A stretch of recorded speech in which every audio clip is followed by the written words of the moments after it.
Hey there, welcome to episode number 39 of Killer POV. Oh boy. It's sex sexy. in horror. Sex in We're horror. going to subtitle this episode the best episode of Killer Ever? POV ever. It's just because Elric won't put his pants back on. Yeah, the Yeah. pants That's all are it off. Pantless for this discussion. Yeah. Sex and horror. I want to call it Hey Now. I think that's my little Hey Now. I like something for it. it. Or it just got weird. Yeah, it just got weird. I'm probably kinda gonna get whoop, there weird it when is. we have little subcategories. It's going to get weird. It's going to get weird. It's going to get weird here. But we thought it'd be fun to talk about this. Obviously, I hope you know who we are by now, but just in case, I'm Rob G from FEARnet and Icons of Fright. And joining me as always is Rebekah McKendry from Fangoria. Sex it up, babies. Sex Let's it up. do it. And Elric Kane. All right.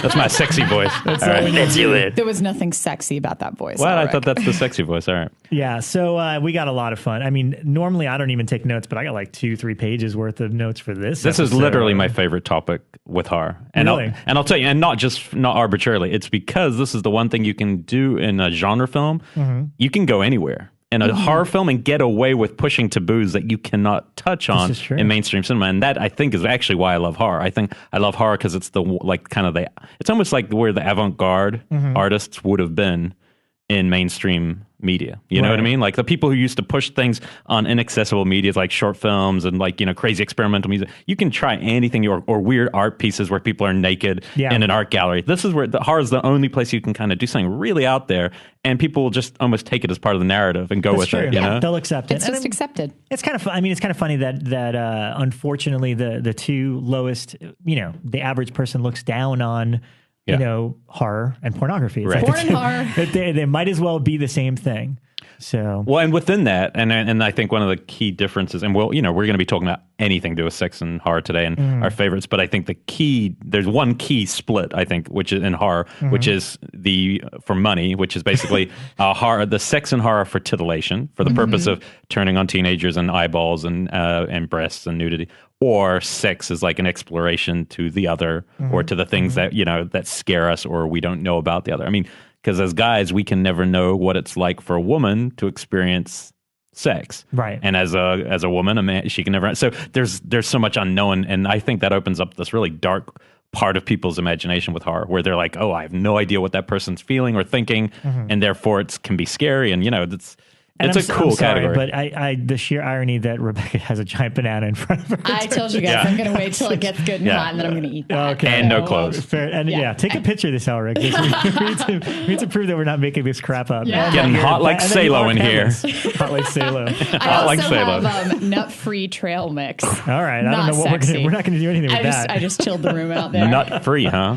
Nut free. Before we jump into that, I actually did, obviously we usually kick off the show with what we've seen. Full disclosure, we're actually recording this really, really shortly after our last episode, just because of the upcoming holiday and all. So between the three of us, we haven't seen much in since the last episode, but I did see something that I absolutely have kind of fell in love with all over again, and it's the Maniac Cop trilogy. I already had the first one. Blue Underground just put out Blu-ray editions of 2 and 3. And after reading a few reviews online, 2 is a really good, solid action horror movie. Yeah. It's probably the best of the 3. And after seeing a few screen grabs of the 4K transfer, I'm like, all right, I have to buy that one. And 3 is kind of a mess of a movie. Even Bill Lustig, who is not it's credited to Alan Smithy, the director. Even he considers it kind of the worst thing in his career. However, I read a review about it saying that the documentary was kind of no holds bar. So I was like, well, then I guess I have to buy 3 as well. So I picked up those movies, and they're great. I don't think there's anything quite like the Maniac Cop movies within the horror genre in terms of like, I don't know. I mean, correct me if I'm wrong, are there a lot of like horror action hybrids? Like, I think if you're just exclusively like an action fan, you dig cop movies, this might be your one horror movie you would deviate into because of the action crime element. Dead Heat, is that right? The Joe Yeah, Piscopo the comedy. zombie That's a horror one. comedy That's more it's than a comedy anything. And then The action. Hidden, which is one of my favorites, more like a sci-fi crime. Con McLaughlin. Mm-hmm. Yeah, I've yeah. never seen that. I got to actually check One that and out. 2 are both really cool. I like both. But I would say, I think you're right. I think you're in terms of actually the world of a procedural like structure world, and then cops. Yeah, it could be. And it isn't a horror. It isn't like an action film that has some horror elements to it. Because I mean, I can name dozens of those, but this is like a really gory concept Yeah. built into an action film. So yeah, I think it's a little bit different. Yeah, But I've only ever seen the first one.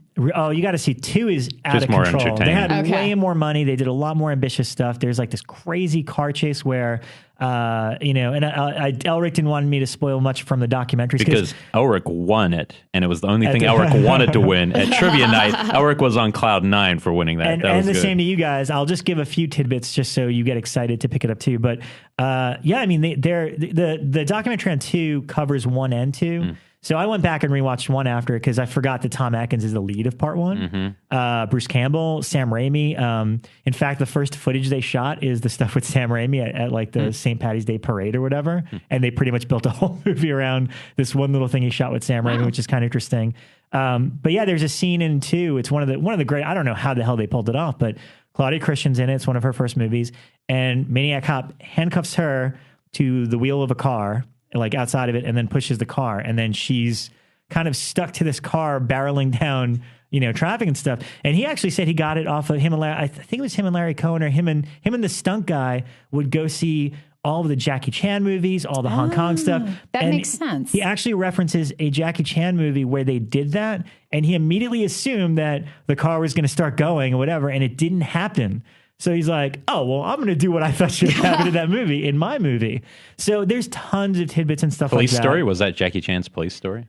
Yeah, that's the one. Yeah, I think I've seen that film. That's the one he referenced. Yeah. And then, so that stuff's great. But then when they get to part 3, I mean, there was just like, they were at war with the producer, and essentially one of the producers ended up kind of directing a lot of like the first cut that they put together of Lustig's footage was 51 minutes long. Wow. Just the real rough cut. And he pretty much refused to come back. So this producer, and his name was Joel, hopefully I'll get his name right, Joel Sosian. He's interviewed in it. They're all very candid about everything, including Larry Cohen. He's got a great story about him pretty much writing the script on a whim, which is kind of hilarious. But this producer, Joel, he started out producing stuff like, I'm fascinated by his career now. And I was talking to Brian Collins about it because he started out producing stuff. He produced Bill and Ted's Excellent Adventure, so he gets a pass for life for that. He produced Nightmare on Elm Street 2. And then he produced Maniac Cop 3, ended up kind of writing and directing most of it.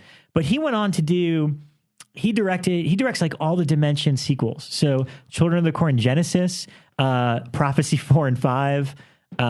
He wrote like all the Dracula 2000 sequels. Wow. Like he's got a kind of crazy career. So I think it's kind of fascinating that he kind of sort of started in Maniac Cop 3. But, yeah, really, really cool movies. The special editions that they did, those Blu-rays are fantastic. So if you were thinking about getting it, I would definitely push you to get them because they're fantastic. They're really great. And we're hoping that after a couple of these Christmassy or Thanksgiving breaks, we can get Bill Lustig Yeah, in Bill here. should be on early December. Yeah, Bill's great. I've interviewed him before. He gets very candid and open about a lot of things. So And also amazing film preservation. So, there's a lot to talk about. He's the reason I know and own most of Argento stuff because he was the first person putting those out through Anchor Bay, Right. So, and the only other thing I wanted to mention about those movies really briefly was Leo Rossi's in the second one. He's a great Italian character actor. He was in Relentless with Bill Lustig. From Halloween 2, he's Bud. But he is unrecognizable in Maniac Cop 2. He plays like this Henry-style serial killer. And I actually forgot it was him because he's got this giant beard. He looks very Charles Manson in it. But his performance is so over the top and fantastic. So he's worth it for that. And then I caught in the jail sequence for 2 seconds, Danny Trejo. Wow. Yeah, I was like, holy crap, there's Danny Trejo in Maniac Cop 2. There was definitely a phase in the 80s and 90s where Danny Trejo made an appearance in everything. And he Pretty was much. always shirtless because he always had that Virgin Mary tattoo on his chest. And so I can picture like seeing him in an assortment of things long before he got, hooked up with like the Tarantino and... He was in jail for a while, right? That's kind of where he discovered acting, I thought. Yeah. I heard a little bit about his history. Yeah. So that's it. I just wanted to get my Maniac Cop fix out in the open, and hopefully we'll hear from some of you guys if you've picked up the discs as well. Yeah.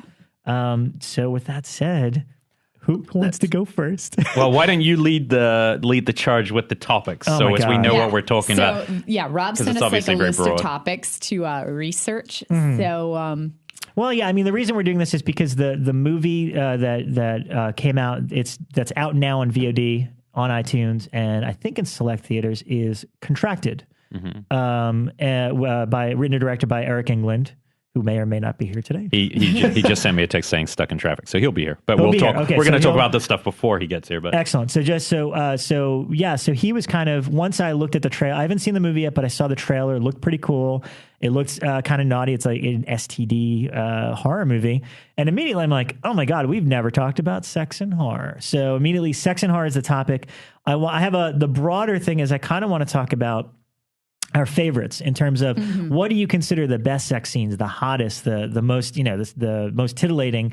And it's funny because I got to give credit to BJ, who always listens, because a few months ago we started this conversation and I challenged her to write an Icons of Fright article about. Don't tell us what she did though. Otherwise it'll infect us. I have it here, and some of them I picked, some of them I didn't. Okay. I have my own. But don't tell us just in case. That way, if we're in simpatico with her, we will find out. So this is kind of also motivated by that article that she wrote. So thank you, BJ.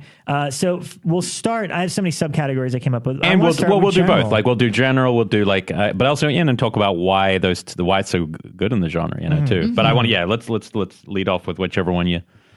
I mean, Cemetery Man. Oh, so what's the topic? Best. Right now we're doing general best sex scene. Yeah, either best, hottest, or favorites. Okay. Those three, those broader ones. We're going to get into most outrageous, best sex deaths. Mm-hmm. That's pretty cool. Okay. And then I have some other fun ones that I'm going to put you guys, that I kind of teased you about. So we'll get to that. Just to prove, I have a little pad of paper just to prove that me and Rob had similar dreams growing up. Best sex scene in a horror, Cemetery Man, Anna Fauci. I mean, And you got Cemetery Man. Yep. All right, That's 3 ways.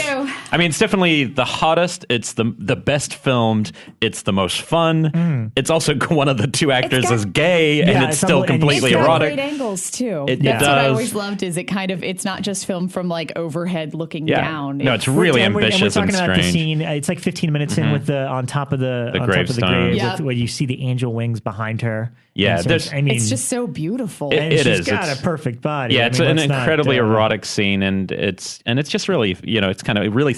I think the important thing, especially at the start of a movie like that, is kind of sets the tone for that kind of movie. Mm-hmm. A mixture of sex and death that's that whole film. Also the comment, like when I first saw it, I didn't know that it was meant to be kind of a dark comedy. I didn't know what to expect out of it, honestly. Really? But you're right. The tone, by that point, you're like, oh man. There's a couple. There's a few. I think the most important sex scene ever filmed in a horror film is Don't Look Now, because for a couple reasons. It was the first time anyone had kind of juxtaposed where they show basically they're making love, and it's intercut with them getting dressed after the act of making love, which was really trippy the first time I saw it. And it's a very controversial scene because it's largely been said throughout kind of film history that it was real, that it was a real sex scene. Everyone thinks it's a real sex scene. The actors will never say. It was shot with just Nicholas Roeg operating the camera and the two actors. So there's no one in the room, and they won't ever reveal. And it was the 70s, Donald Sutherland, Julie Christie, whatever. I don't know if they're married at the time. That might be why they don't say. But it has such a tenderness, and if you see it the first time, you kind of just take in the cleverness of the scene, but what it's actually about. It's one of my favorite movies, and I've read a lot about it. And what it really was about, it was actually the first scene that they'd ever physically been together again since the death of their child. So it's really like a scene about grieving in a way, and about marriage, which is, a lot of people, you get married and sex actually probably diminishes in the long run of your life anyway. So it's one of those scenes that's actually kind of incredible how kind of not so much passionate, but just how real it all feels. So I think that one's super important. I also think Angel Heart has that's some real number key. One on my list. The one with the blood. That's my number one. Well, I've never seen that one, so tell me what is it about that? Well, it's very animalistic, and this is what you see, not what actually happens, because there's two different. Yeah, you have to be careful not to spoil them. And without giving any spoilers, I'll say there's one that you see, and then there's one that you find out was actually happening. The one that you see is the hot one, and it's raining, and the rain's coming through the ceiling. So they're both just sopping wet. You get also at the same time that there's kind of this New Orleans heat in it, so it's very hot at the same time, and then it's blood red. The rain turns to blood on them, And so then they're kind of covered him. They're covering him red. And it's Lisa Bonet from The Cosby Show, and no one had thought of her in that way. Not, I mean, guys had thought of her. But they never thought of Mickey Rourke on top of her.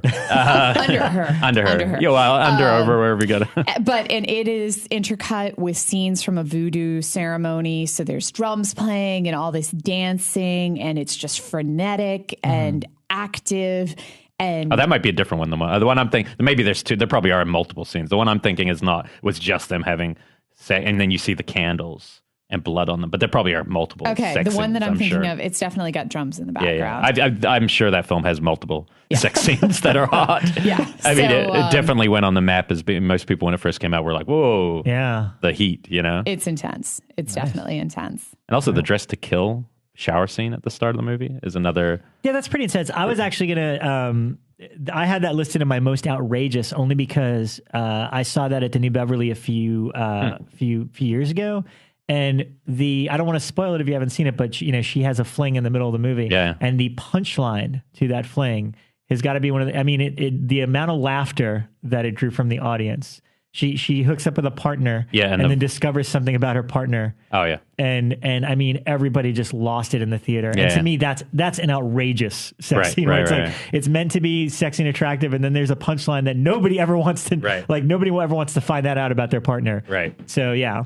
But Rebekah, give us one because we already did two here. Let's see here. My hottest. Hottest. I'm gonna go multiple ones from American Horror Story.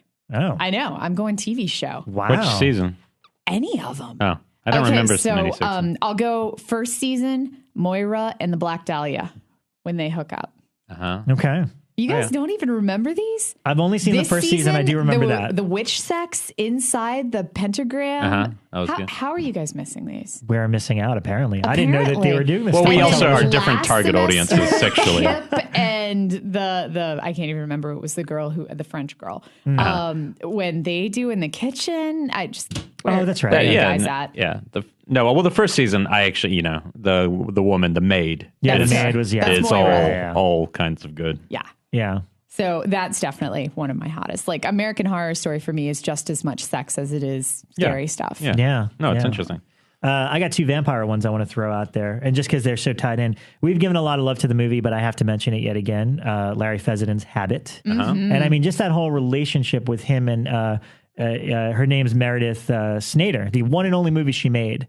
There's just something about, their entire rapport and relationship, the entire movie. And then I remember there's a scene sort of towards the end where like they just kind of go out in the hallway, and in the middle of it, she's just like biting him on his neck. And it's just like there's a certain level of like animalistic violence while it's happening. And it's really hot.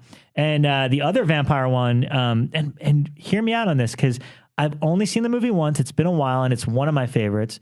Park Chan-wook's Thirst. Oh, that is a good one. Yeah, I remember it's like, so it's the guy that's like a priest, and he becomes the vampire, and then he's kind of in love with the girl who's like, I guess was it a family friend? Or there's some kind of connection in the family, and then they end up in the hospital, and it's a long, drawn out. It's a really intense sex scene, and I still remember it that well because of that one time. Thinking how hot it was because, it goes on for a while. And part of it is maybe it's in the acting, but also it's like he's wanted this girl for so long. And like the idea that he's a priest and it's like the forbidden fruit. So it's like once he finally gets it and they're both in the moment, it's intense and really, really sexy.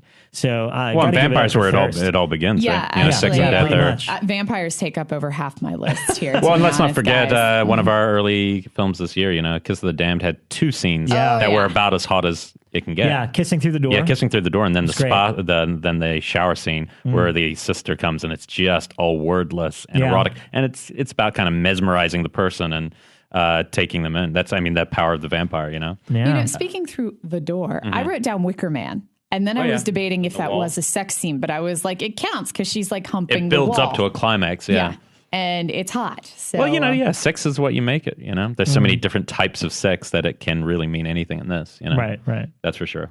Especially in this creepy room with these three people. What else you got? But the banana's still there. Come on, keep it going. I don't know, best sex scenes. There's so many that I'm less interested in that than the ones where we get to the weird stuff. The weird stuff. I'm more interested in like the outrageous and the sex and death. Like there's a lot of hot sex in movies. Then before we get to that, I need to throw out Species, of course. Sorry, let me. Species. I don't want to forget Species in our list. And you know what? I think that was Natasha Hendrickson's first movie, right? Hendrick, yeah. She's never been hotter in anything. I mean, no, she's I a very saw her attractive in a woman. mall about 3 months ago, and she's still as hot. She had like 3 kids, and I just turned my head and went, "Whoa!" Like her, like she presence in just person. still looked hot to me. But I mean, flawless in Yeah, Species. yeah. Gorgeous woman. Yeah. I wrote down these are kind of just for fun. I wrote down Bad Biology, all of it. That's the Herschel Gordon Lewis film, No, right? Yeah. Frank Henenlotter. Oh, thank you. Sorry. The last one he Yes. did. His name will appear many times down the list today. Many times I down my definitely list. have multiples of his on here. You know what? Just because I was impressionable and it took me forever to make it through the movie, American Werewolf in London, seeing Jenny Unger. Yeah, Jenny Unger. Yeah, she was really she's attractive. really and really at her most beautiful. Yeah, walkabout in that. She's gorgeous. And I mean, who doesn't fantasize about the nurse? Yeah, totally. Taking you home. I mean, that's what movies do. They tap in, those kind of tropes that we have and dream about. And then if you can exploit that in a horror film, like what about the nurse? You can make it all more impressionable. I also have down Mulholland Drive, I think is a big one. Yeah. The two girls. And I think that definitely taps into that, not knowing who you are, where you are, but knowing that for some reason you're attracted to this person, I think is a pretty cool thing. Mm-hmm. All right. Do you want to go right into most outrageous? Man, that's just so fun. Oh, man. And by outrageous, I'm talking, I'll throw the first one out. So like Re-Animator, the head in Re-Animator, giving head. That's pretty outrageous. Yeah. I didn't get that when I first saw Re-Animator. It wasn't until I was 16 and watching it that I was like, oh, he's doing that. And it was like a whole new thing. It was like... I don't think I got it either when I first saw it as a kid. It's just funny that like when I got to that category, I'm like, oh, all the films I mention every week or that I love fit into this category. Oh, there's Society with the shunting. Yeah. Okay. The best, and this is not even in debate to me, the most outrageous sex scene ever filmed in the history of cinema is From Possession, because it is not being done as a joke. Usually outrageous is like some jokey scene. Like Possession, in Society, it's jokey. It's Society, it's jokey. And Tetsuo, he has a giant, jackhammer penis or like drill penis. In Possession, the whole point of the movie, she is making love to a tentacled penis monster thing that is going to become the Antichrist to destroy the world. I mean, it is, but it's intense and scary. So serious. And it's Carlo Rambaldi, the guy who made E.T., who made this creature. So that to me is the most outrageous, because it really is sexual and it's actually pretty terrifying. Yeah. So to me, that's the most really for me, it is the most outrageous. But then things like Society and that are the fun versions of that. You know what I mean? And so if you haven't seen Possession, just see it for that reason. If you're somebody who doesn't want a serious art kind of horror film, watch it only for those crazy scenes. There you go. So on my craziest, Wrong Turn 2, there's a scene like where the mutants stop chasing them I forgot and about just that. decide to have mutant sex, and another one stands off in the woods and masturbates. That's disturbing. That is The such best from the version, brain of Joe Lynch. Yes, obviously. Which also brings me to the wraparound for Chillerama. Never saw it. One of the weirdest. You never saw it? I've never seen Chillerama. Wow. There's a lot of stuff in the wraparound. Yeah. But the short version is that while the whole movies are playing out on screen, the whole audience of the drive-in has eaten this kind of tainted popcorn, and it's made them these sexual zombies where all they do is hump things. Who did the wraparound? Joe Lynch. Oh, cool. It's like the wraparound, and then it becomes the final segment. Cool. Yeah. So, but yeah, again, it's weird. I also put down Teeth, which I love that. Of course, movie. that's outrageous. I love that Teeth is movie. pretty great. I forgot about that one. And the scene from High Tension where you see him getting a blowjob in the car, and then he throws the head out the window. I'll one up you on that one. Ooh. Frank Henenlotter's brain damage blowjob scene. Oh yeah, that's on my list. Actually, wait a minute. You're Outrageous. skipping from outrageous to best sex death scene. Which is that one. Okay, all right. So what I would say with the most outrageous is actually, I think one of the most outrageous things ever filmed on celluloid is the basket case getting on top of the guy's girlfriend at the end and humping her in the first one. You know what? I forgot about that. I don't even remember that. Yeah, scene. I only saw it recently, so it's very fresh. I'd forgotten it, and literally the guy's girlfriend, he's finally falling in love. So basket case, what's his name? Belial goes to the house, gets on top of her, and starts humping her. Yeah, I mean, it's great. That's great when you're watching this little rubber foam thing going back, and it looks pretty good, but that is pretty outrageous. It might go for title of most outrageous. But I wrote basket case 2 because in 2 there's like a female Belial, and there is a moment where the two of them are going at it, and it's pretty outrageous. Nice. And I did not like the movie. I talked about it a couple of weeks ago, Feast, but there's a scene where one of the monsters humped Diane Goldner's face. Yes, I mean, it gets crazier in 2 and 3. 2 and 3 has the weirdest sex stuff. It's all sex comedy. I didn't make them that far. No, sex comedy in 2 is kind of ridiculous. And also, I think these are given, but Bride of Chucky. Two dolls going at it, and the whole gag about I'm all rubber, and a certain Carpenter film. What's wrong, baby? Oh, that's pretty outrageous. Yeah, that's pretty outrageous. That has a good ending. Dead Alive. I mean, the priest and the dead priest zombie and the priest and the nurse zombie. Yeah, that's good. Kind of going at it and spewing out a little kid. It's kind of it's pretty outrageous. The most outrageous. Oh, sorry. Oh, from Galaxy of Terror, isn't there a maggot humping scene? Yes, there is. Okay, I thought I remembered that. There's the most outrageous film though. Like there's sex scenes and then there's films. I think one of the most outrageous sexual film I've ever seen is Takeshi Miike's Visitor Q. I remember hearing the hype about it, and then everyone said it got banned and all this. And I remember watching and going, "No, it really is pretty fucking crazy." Oh, yeah. Like, I mean, it's like even beyond me what it's about, like sexually. Like some of the stuff. There's a female orgasm that she starts to flood and gush, and the guy has to put up an umbrella, and it goes forever. It just keeps going and going and going, and you're just like, "Whoa, I have no idea what this is about." Yeah, and then there's stuff with feces and milk and a heroin addict. It's just, but it's cool. Like even if I don't like a movie like that, I'd have to rewatch it to see if I would enjoy it again. But I love that it's there. I love that there's these boundaries that get pushed, that in horror we can just explore something in a fun way without being shut down. I just think nowhere else would that would be allowed, Yeah. Well, like Japanese sex films are entirely different subcategories. Yeah, sometimes they're too much. I mean, yeah, for sure. Because I mean, like I've mentioned it on the show before, like Tokyo Gore Police. There's so much sex in that, sexual innuendo built into that. Well, now I'll definitely rent it. Some of it's just crazy. Like there's this whole chain of because the whole movie is about how if you get this specific disease, anytime you cut yourself, you will mutate. And therefore you become what they call engineers, where you can change your body to what you want it to look like. And there's one girl in it who has changed her body to look like a chair. And she's on stage and all the guys are like, that is the hottest thing I've ever seen. And it's just weird. And you're just like, I don't get it. Like one girl has a crocodile crotch. And well, what about that ABCs of Death short film? It's made by one of the better, might even Sion Ono or whatever his name is, and it's just girls smelling the other female teachers' farts. The whole movie, but it's shot like $1 million movie, so it looks like the best production you've ever seen, and that's what the whole short is about. And you're just going, "Wow, this is coming from someone's mind."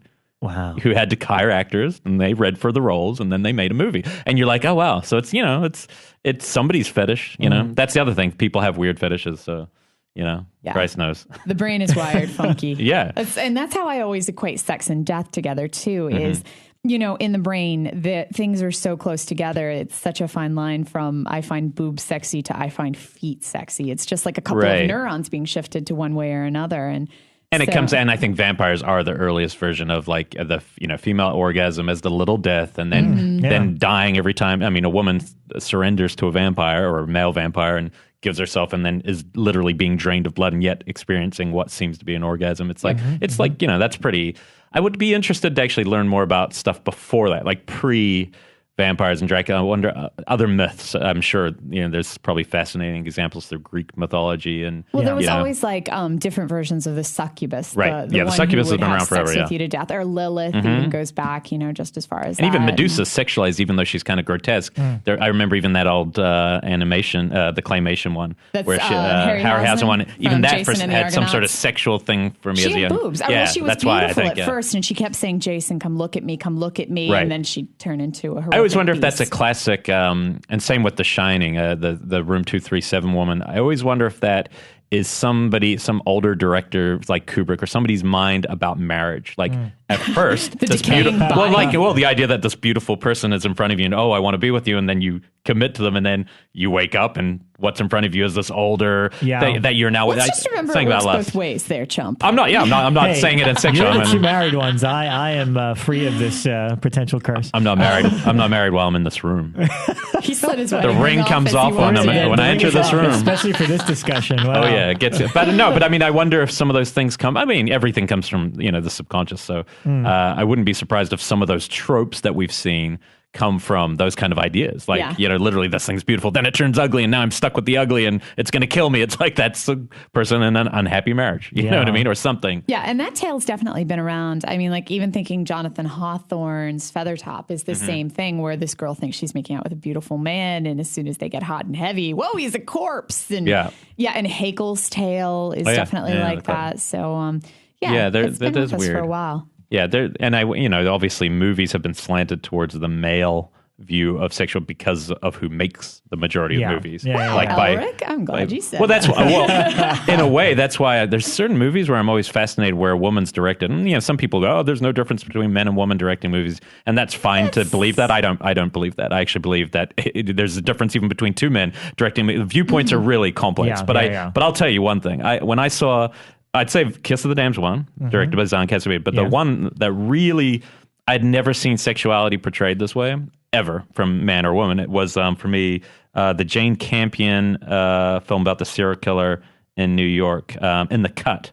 Has Mark Ruffalo, it's Meg Ryan, there's a serial killer cutting off people's heads. Jennifer Jason Leigh's the sister. I think it's Jane Campion's best movie. And I've never seen it. I think it's one of the best movies. Sits on my shelf. It's a film everyone hated. Reviewers didn't like it, and I thought it was one of the best films of that decade because it was a film that when I sat down to watch it, I was like, I have never seen this because this could not have been, in my opinion, wouldn't have been directed by a man because some of the stuff it does and the things it lingers on are just different. And so it's all well and good to go. There's no difference between humans when they make a film. That's just like ridiculous. And it's hard for me to name a film that embodies female sexuality. Well, I don't think you can. Again, you can't embody male sexuality either. But you can say more like a male gaze, more like one.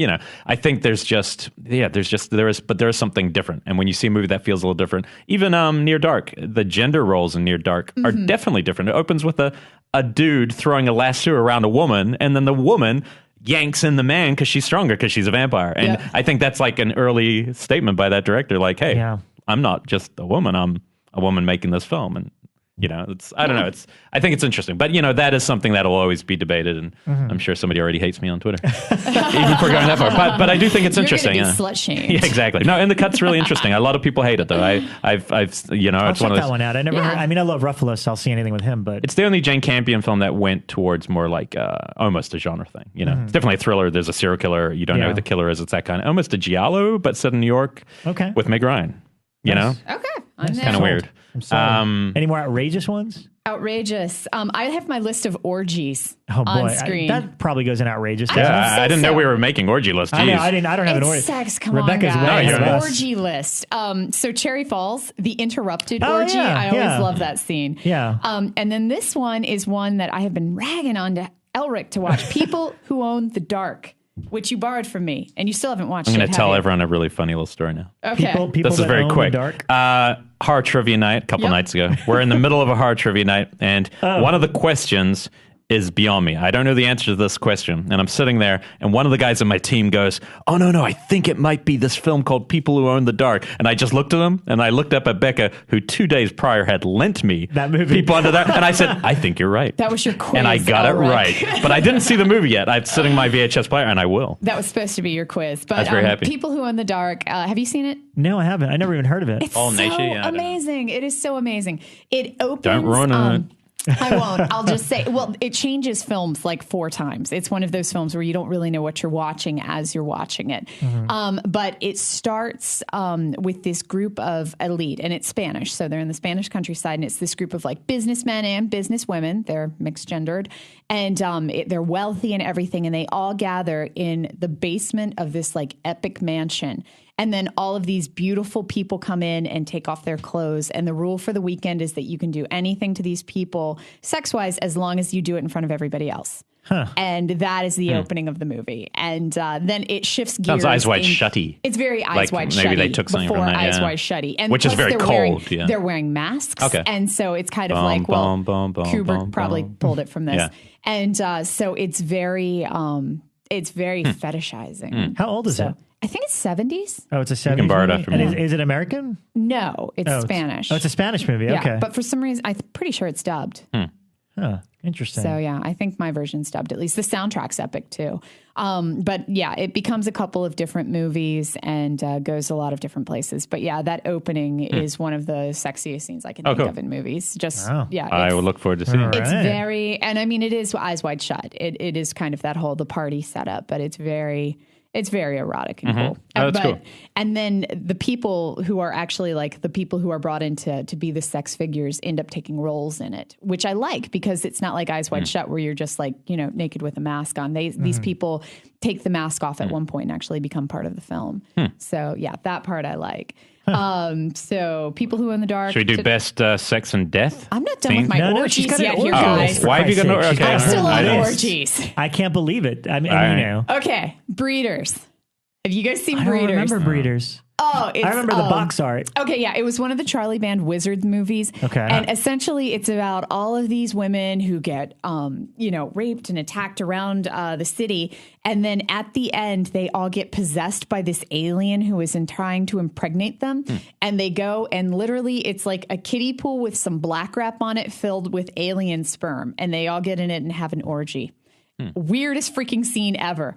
And especially because it's Charlie Band. They're all like porn actresses. So everything is very kind of plasticky. Big hair now with sperm all over it. Nice. So yeah, it's pretty fun. Wow. Yeah, sex is a hard thing to portray well.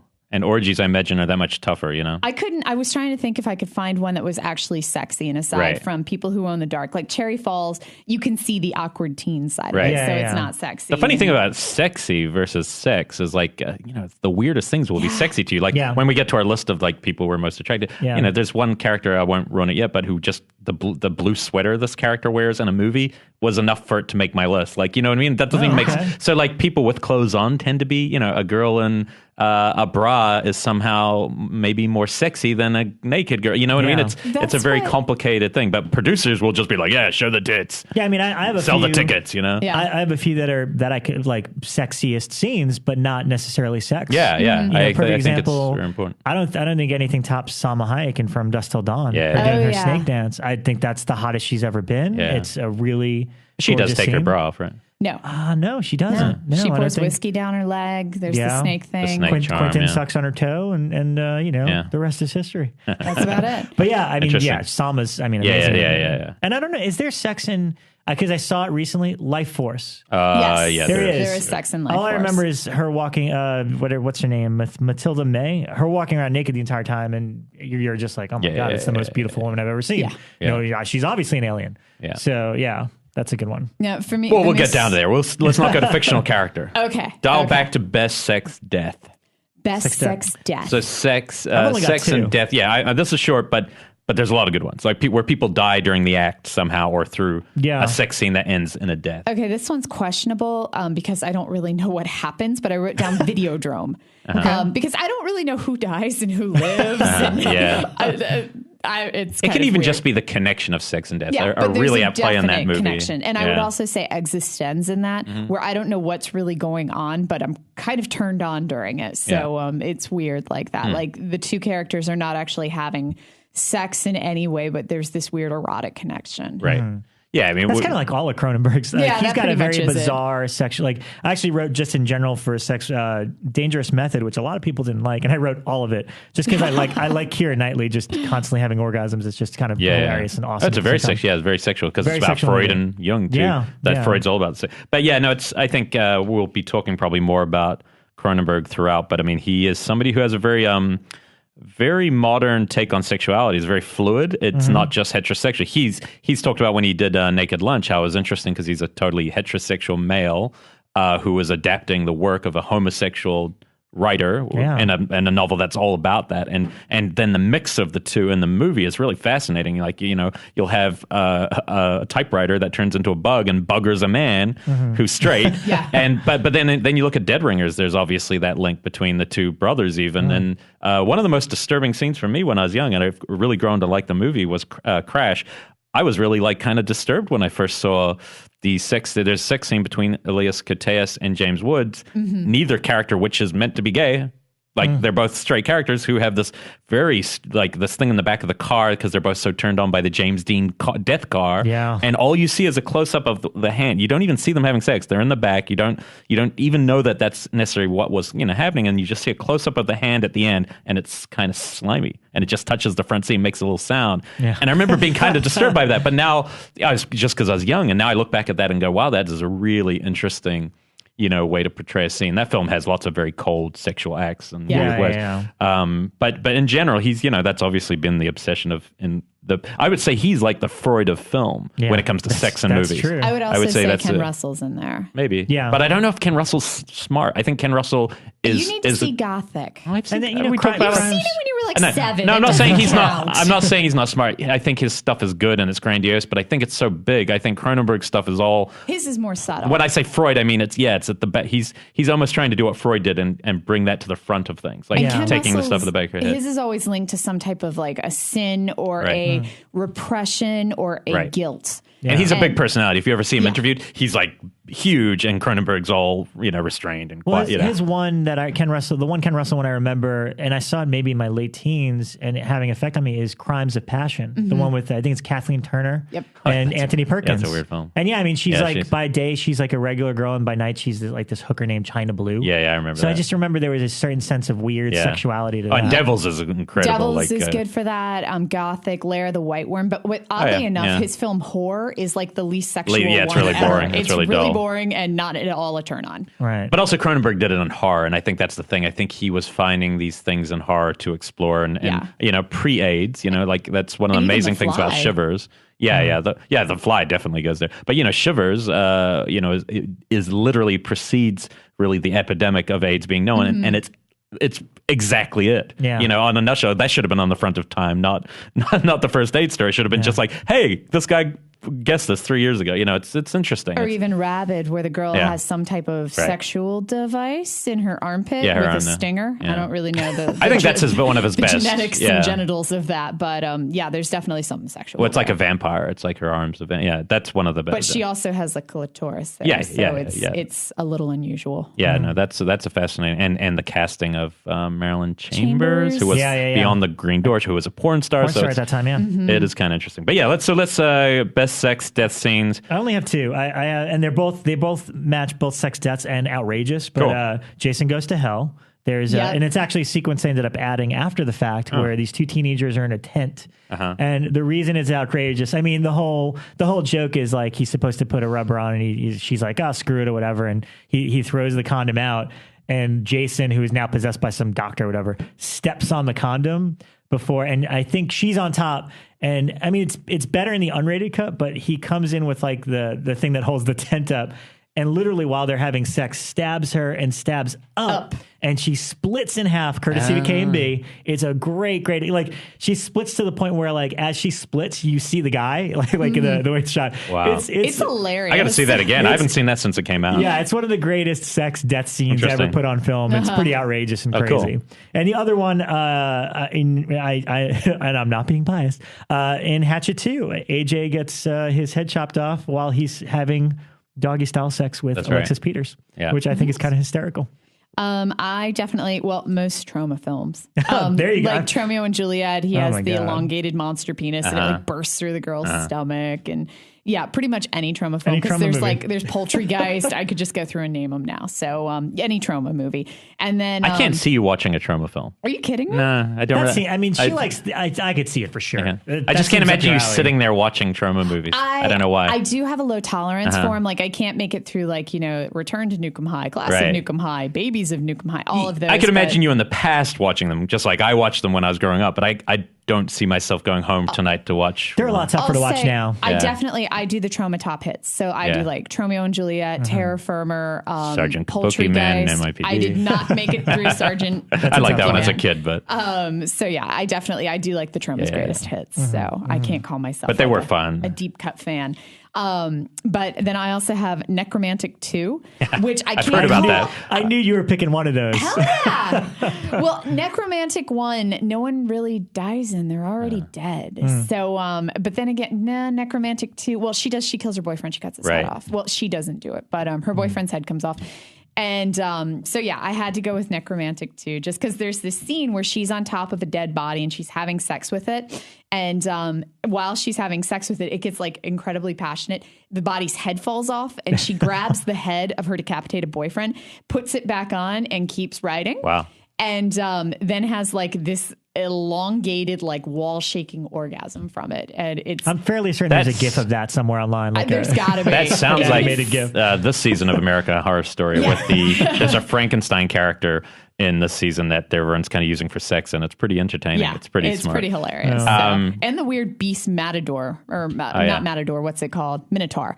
Yeah, that's really good. Strangely sexualized as well. But Necromantic 2 is definitely up there for my strangest or best sex death. Yeah, best sex death. Brain Damage, Night of the Demons, I've got down as well. That one had some pretty hot stuff in it.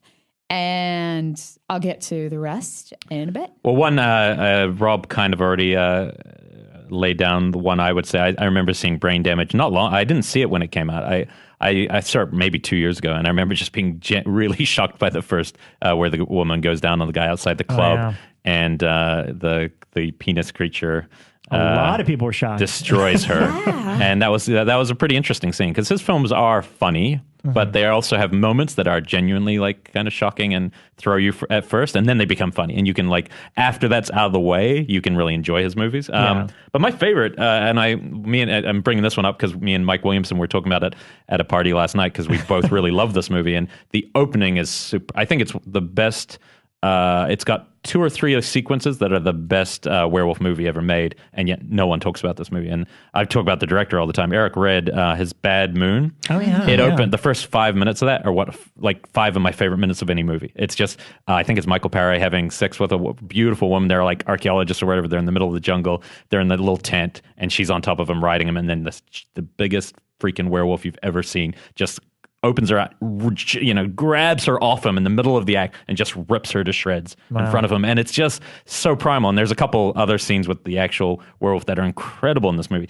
In between that, it feels at times a little more like a family movie with these crazy then X-rated horror scenes punctured through the film. That's why it's a weird movie. Yeah. Mike loves it. I like it a lot. I haven't seen it in a while, but you know it's based on a book, and the book, I think the book's called Thor about the dog, and it's from the perspective of the dog, which is why there's so much family stuff. And it has some sort of release issue. That's why you can't easily find this film. But before I came here, I looked up that scene to rewatch it. I know the whole movie's on YouTube, ripped. I wouldn't recommend watching it like that, but. Yeah. If you want to see the scene, the first 5 minutes, it's really an incredible werewolf. Because I love it when a werewolf's just freaking huge and monstrous and big claws, and it's it's a great scene, man. It's a really badass little scene. So that brings us up to before we jump, I had to mention I forgot one more. Like, holy shit! I can't believe they went there. The entire movie of Antichrist. Oh yeah. No, that's a great the opening. entire movie. I have not. You're right. I have not made it through that movie yet. I have to watch it. I really like that. And movie. I'm sure you guys have seen the trailer to his new one.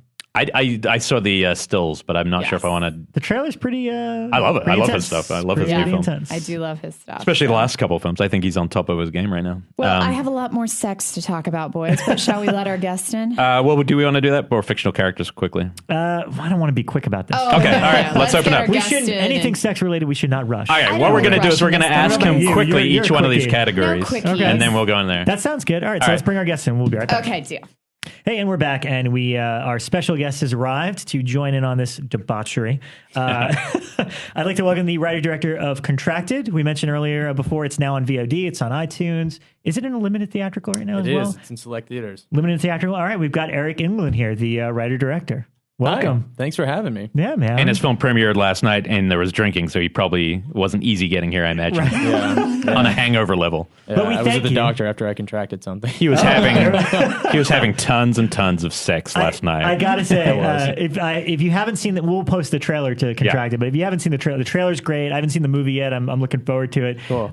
Some of the greatest, dare I call it? I don't know if it's viral marketing, but I got a package at FEARnet Nice. with a bunch of contracted condoms. Great. Which we left in We our didn't get office. those at Fangoria. We got a What bunch the of them. heck? I think Tony stole them all. Probably. Tony's not even at the office anymore. Oh, no, he's hoarding them. It's I think Gingle. Gingle Fango is goes taking bareback.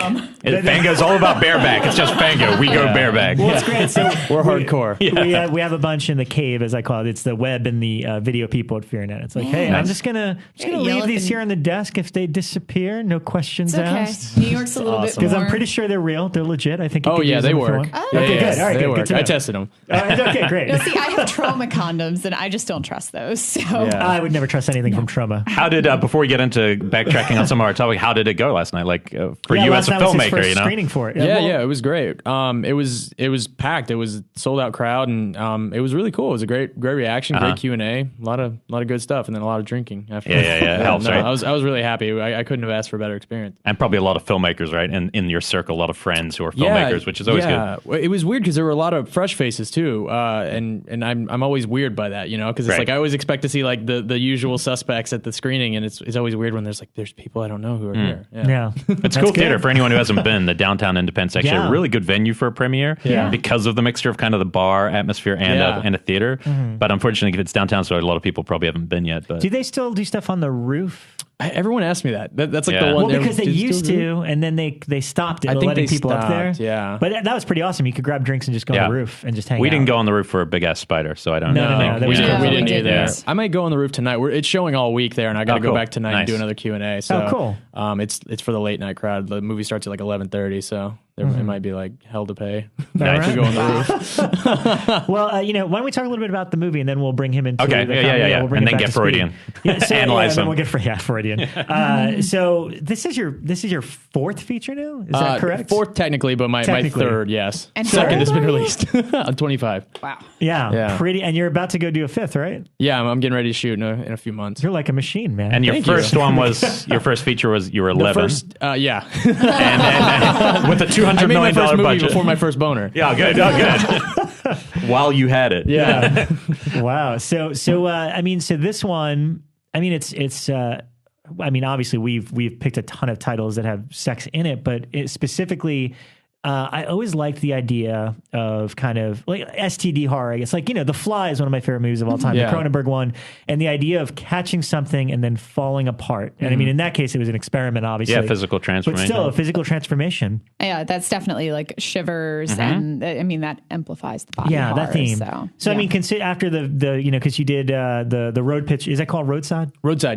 You Yes. did Roadside. You did Madison County. So why this particular story at this time? What was it about this story that made it your next movie? I think it was, for me personally, it was a time to do something different. Every movie I do, I want to do something different. Madison County is drastically different from Roadside, and Contracted is drastically different from all those. So it was something new, it was something fresh, and it was, I don't know, the story had been kicking around for me for a while, and I really wanted to do something that was kind of in that subgenre of disease infected, and I wanted to do something we hadn't seen, and I was like, it'd be really cool if it started with an STD and kind of manifests itself and goes out of control from there. So it was just trying to do something as different as possible and hopefully make a movie that we haven't necessarily seen before. Right. Yeah. And here's I got to ask, because I remember the thing about this is I was very repressed for a long time because I have old school Italian parents.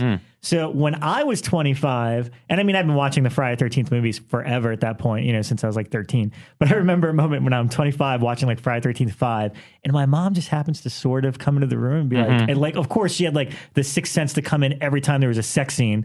But she'd walk in and she's like, I don't know if you should be watching this. And you were I- 25? Yeah, and I'm like, you are way too late. Like, where were you when I was 12? Like, this is, That's funny. So the point being is like, all right, so you're 25.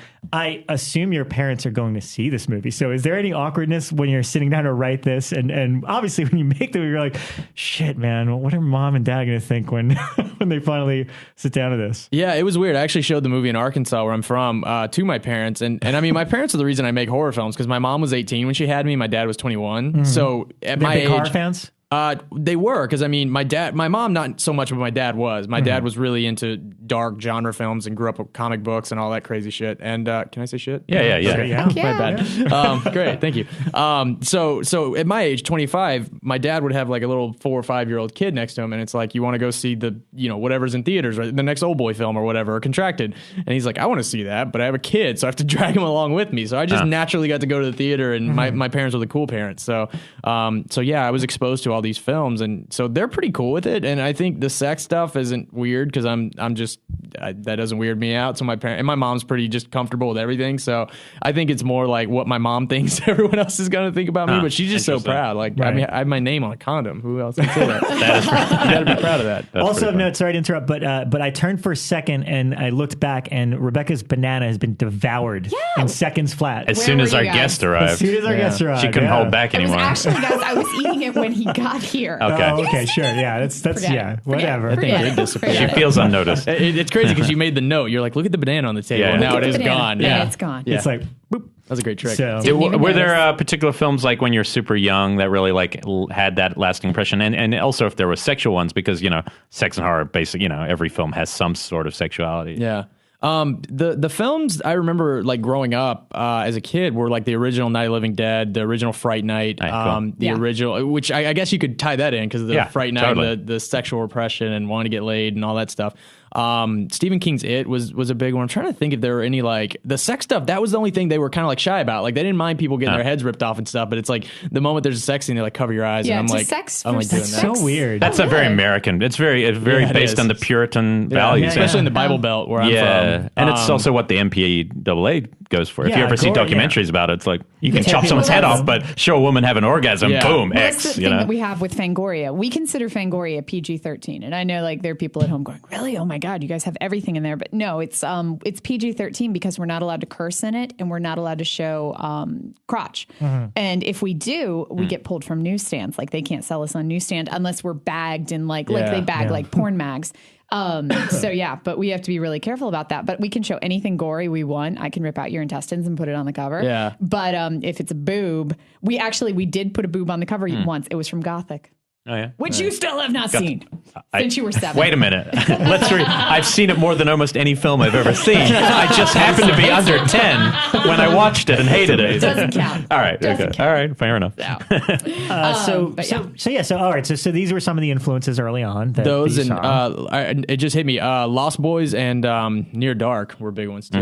Which I think Lost Boys feels like one big orgasm. I have Lost Boys on my hottest list. Cool. Just because the scene where Michael and Star finally have sex. Yeah. It's just so gorgeous. Amazing. It's a good and one. I mean, like she has this beautiful like canopy bed in the middle of their vampire cave. Weirdest thing ever. But fine. And they've got incredible. like fur throws and everything. Totally sexy. So a lot of these films, a lot of Cronenberg, we were just talking about before you got here, like Cronenberg and how he's had like pre-AIDS and like Shivers and Rabid were kind of about the spread. When you were coming up with your virus or what it would do, were you drawing on anything from the news, or were you just trying to create some sort of like ambiguous thing that would destroy someone, Yeah, it was more the ambiguity. I'm a big fan of ambiguity in horror films. I love the unanswered questions and the things that kind of keep you going. But it's one of those things like when you see the movie, it does it. It's funny because as the maker of the film, I guess I take it for granted sometimes, but I had a lot of people come up to me, and I've been getting a lot of emails today from people who've seen the film on iTunes and in theaters last night.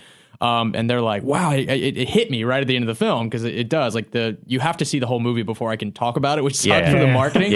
But no, it's fun because once it hits, like I love the moment. There's in the last 10 seconds of the movie, everyone goes, oh. And it's like, oh, great, they get it. So it was more like reverse engineering the movie from how do I get here? This was my idea, and work it all the way back and find the genesis of how to get there. Right. Yeah. And did you always know that the person who would spread the main STD, just like in real life, would be Simon Barrett? Yes. The writer and star-ish of You're Next, or one of the masked killers.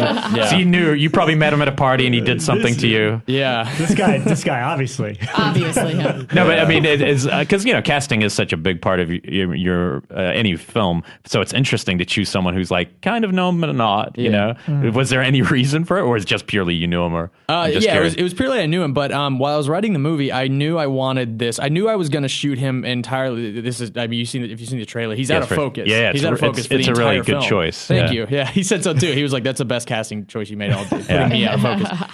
But while writing the film, I knew he was going to be out of focus, and I didn't really write with him in mind. I wanted this like blank figure, so you could kind of project whatever image of this person you wanted on there. And I was thinking, I wanted this kind of like Kevin Spacey in Seven vibe, where he could walk through the frame and you wouldn't really pay attention to him, but then he pops up later. It's like, oh, it's that guy. So writing it, I was like, all right, who could I get? And then thinking about it and the casting choices, and I was like, what if I just ask Simon to do it? He's kind of bald, nondescript, and Simon's got this great quality where he has a ton of charisma. So he's good at hitting on her in the movie, and he's great with words. He's a writer, so he can talk with her and make it make sense. But then he also just kind of blends in. So it was like a perfect choice. Like he can deliver his lines and he blends in. Had you seen VHS 2 before you cast him? No, I hadn't. So you had no idea how hung he was? No, not at all. Not at all. But every time we were shooting like sex scenes and stuff, he was like, dude, I can just drop trout right here. And I'm like, no, you don't have to, dude. Yeah. Pretty much any guy like that would say that. A fast bender type. All right. Elric, you've tried to drop trout like 4 times I have since we started this podcast. I don't have the same endowment. I'm sorry. But I have the will. Yeah. You just like the breeze. Yeah, I'm good. No, that's an interesting choice. And the lead actress, is she someone you'd worked with before? No, sorry, go ahead. Oh, no, I was just curious because for some reason I had read something saying like your muse, something, so-and-so, and I thought that usually means somebody you've worked with a bunch of times, but I hadn't recognized her. It seemed Madison County hadn't seen her. Yeah, no, I think the muse just came from, if Najjar was here in the room, you'd feel like we have this weird connection and we just clicked, which is why we worked together. And I like to joke that the camera like takes advantage of her while we shoot. We shot her with a lot of love. You know what I'm saying? Yeah. My DP had worked with her in the past. One of my lead actors and co-producer, Matt Mercer, who is in Madison County, had worked with her, and that's how we found her, because we originally went out to I don't want to say name actresses, but some people with some recognition and made offers to them and did the whole thing, and we started getting turned down for various reasons, whether it was the content in the script and they didn't want to take on something that edgy, or it was their schedule, or it was any number of reasons, and I wrote the script in March and we were shooting in May, so it was like less than 2 months in between time. So I was like, I don't have time to play this Hollywood bullshit game of like agents and all that crap, so I was like, let's just find the best actress, and he was like, I have this girl, she's really good. And the moment she walked in the room, I was like, bam, it's hers to lose. And she just totally got the character. And now all the reviews are like, she's great. And she is. She's stellar. I can't imagine anyone else being in this movie. And that's why her face is plastered on the poster. It's like you have to trust who is carrying your entire film, because she's in every scene. And when you're directing someone like that through a journey like this, like one where, body horror where they're being transformed, what are you telling, because you're keeping maybe story details ambiguous for an audience, but to an actor, what are you kind of giving them for that journey to change? Or what are you telling, are you trying to keep it in the real, like not so much you're turning into a creature as in right now you're suffering because you're sad because you've broken up with someone and you feel like a monster. You know what I mean? Like, I'm curious how you work with an actor in that kind of. It was a lot of that, because the movie, if you take away the horror elements, it's actually a drama. You know what I'm saying? It's a very dramatic film, and there's a lot of conflict that circles her. She's a very troubled and flawed character, which I think makes her real and relatable. And she's very kind of angsty, which is sometimes not likable, but I didn't set out to make a movie about a likable character. I set out to make almost a pitiful movie about like, fuck, I feel really bad for this girl, and this shit that's happening to her just is worse. It's just making it snowballing. All it's all snowballing. So it was one of those things where we talked in that kind of a language, like, you feel this way, and just the reaction of that emotion on her face, naturally acting with the makeup and everything, just brought through this incredible performance. Because I think if she would have been trying to act for the makeup, you know what I'm saying? Like, you're wearing a Michael Myers mask and you're trying to if you're trying to do that kind of thing, it's like, it's going to come off too heavy-handed. So there's a subtlety and a reality in her performance that's just brilliant. Yeah, so you're trying to ground her at all points in real things rather than going, you're a monster. Yeah, absolutely. Yeah. But there's an element of fun in it too. Like, the movie gets a lot of laughs, which is great, because it's not like we're ever poking fun at ourselves. But there are times in the movie where you can see, like, we're not taking this so seriously, because come on. Yeah. That makes sense. And now, is it touring? Is it something where you go on tour with the film, or is it that's just out and then that's it? Yeah, it's out right now. It's in L.A., New York, Columbus, Ohio, for all random places. But it's actually, they're kind of doing a Paranormal Activity type thing, where it's like, it's not gonna, I wish it hit that many screens, but it's coming out in more and more theaters each week. So like, in a few days it'll be out in more theaters, and then a week later the run continues into like December, actually. So, wow. Yeah, and we're adding more theaters by the day. So that's great. And it's a great pickup. IFC Midnight. We just they're had doing a lot of great stuff. Yeah, they are. So you guys from Almost Human. Almost Human last week. Josh last cut the week. film. Yeah. It's a good way. Yeah, I mean, the problem. You cut your film too. Yeah, that's right. Oh, Yeah, Josh did. excellent. Yeah, it helps you cut through. There's so many movies to watch. Sometimes you just see what they're presenting. You're like, oh, cool. That looks interesting. Yeah. I think that's how I saw maybe Cold Sweat or one of the films by that director, maybe Penumbra or something. Yeah. Is cool. But why don't let's circle up into the sex and then see where we come back out. I always like to go back in there. We got to catch you up. What did you say before? It's like, ask him his first boner. Yeah, first boner. Back to the shunt. No, do you remember your first movie boner? I don't. Let's not shy away. Horror movie boner. Because I think Becca? I think this is common. It's a tad different. I'm just kidding. But I think horror is definitely. I would say horror is definitely my first introduction into sex. Yeah, for sure. Because I was watching genre movies when I was really young. I think mine was Revenge of the Nerds. That's the first time I was like kind of aware of it. When Ogre came on screen, you're like, ooh, Ogre. Booger. You're all about Booger. No, I think like if it was happening in horror beforehand, like I talked about like seeing Re-Animator, but not understanding what was going on during the head scene. Yeah. And there were a couple of films like that where I didn't get it until later. But Revenge of the Nerds was the first time I was like, why do they want their panties? Because they were doing a panty raid. Yes. And things like that. And that was kind of the first one that kind of clued me into sex a little bit more. I bet a lot of guys who wouldn't even remember that it was, but probably Star Wars for a lot of guys thinking back to Leia before even consciously thinking I'm sexually attracted. They're probably so young that it's just there. It's like, oh, Leia. And by Return of the Jedi, it's like, oh, yeah. Leia. But by the first one, even there's something about her that you're a kid, you're like, I want to buy her a soda pop. Yeah, exactly. Yeah. Walk down the street. But I know that much. For me, it was definitely Room 237. I mean, there's no doubt. I have such clear mind. I was like 9 or something watching Shining and just being like, whoa, this blonde woman who's naked in a bathtub. Way to go, Jack. You got away from that weird looking Shelley Duvall wife of yours. Yeah. And you're getting, and then, of course, they fuck you up by turning her into a grotesque woman. But, it's interesting, those first memories. I actually don't remember. Yeah, I mean, we probably don't stuff, and they all kind of blend. I mean, I'm sure Friday 13th is where we'll like when it actually. The first boobs I ever saw was the comedy Just One of the Guys, and I was like, oh my god, because I reacted exactly like the character where he's like, are those tits? And you're like, wait a minute, are those tits? But that like opened the floodgates, and then I remember it was probably like franchise horror. I feel like I saw something probably in Halloween 2. Mm-hmm. I was like, oh my god, these women are naked, and that's amazing. So yeah, that's probably where it was for me. Do you remember? I do.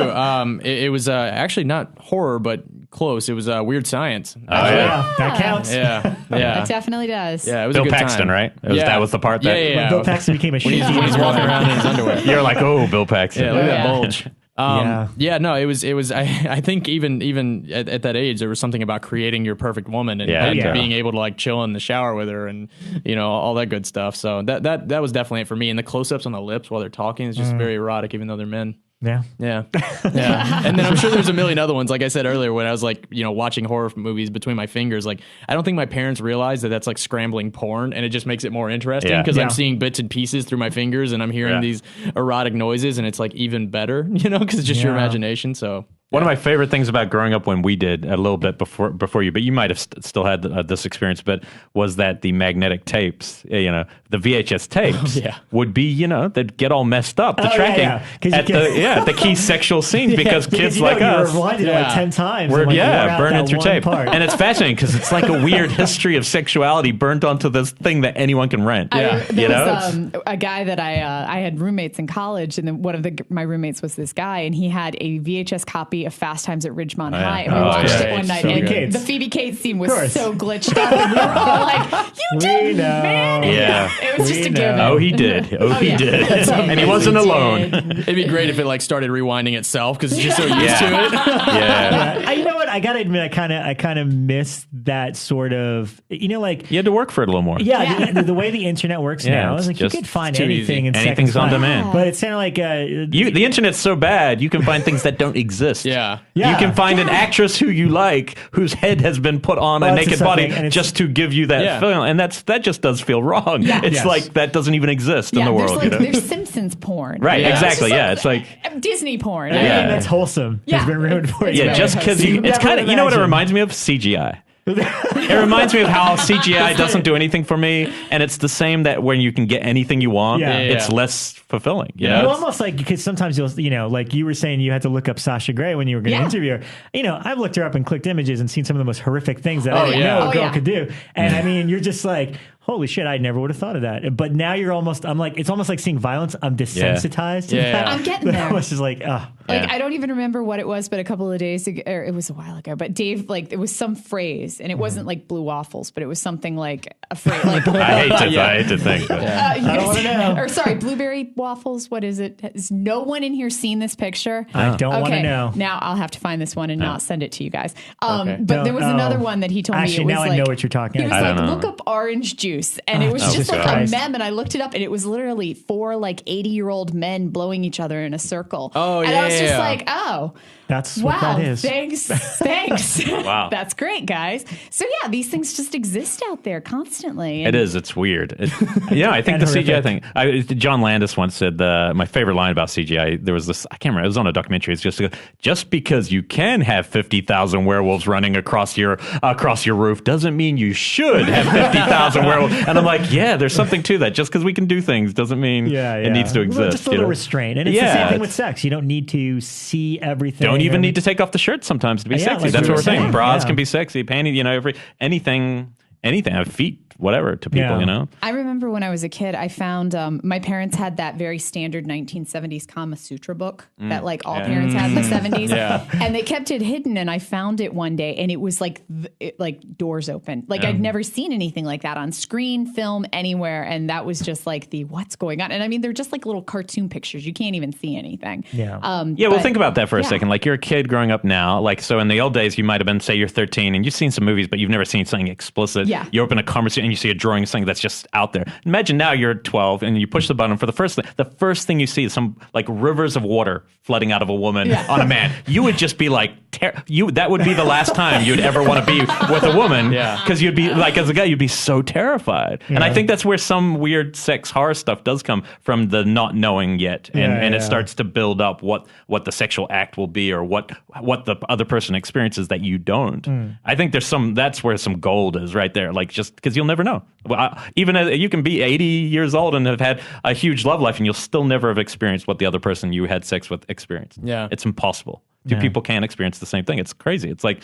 so I think that's where a lot of our ideas of things that kind of freak us out come from, Fear of the unknown. Yeah, exactly. It's weird stuff. Wow. Well, before we tackle our other subcategories, I know we put you on the spot, Eric, but do you have a personal favorite or best sex scenes in a horror movie, or most outrageous one, favorite sex death, any of that kind of stuff? I Anything do. that comes to mind. Hit us with them.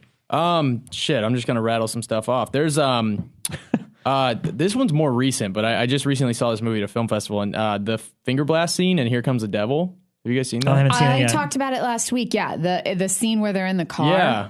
So long. It It's lasts for like fucking 25 amazing. minutes. Yeah. I haven't and seen it's it. hot. Yeah, It's very hot. It's really hot. Oh, cool. And then there's the scene where they do it again and I loved that movie because there's two full sex scenes in it. There's the one where they're in the car, and then there's another one when they're in the bedroom.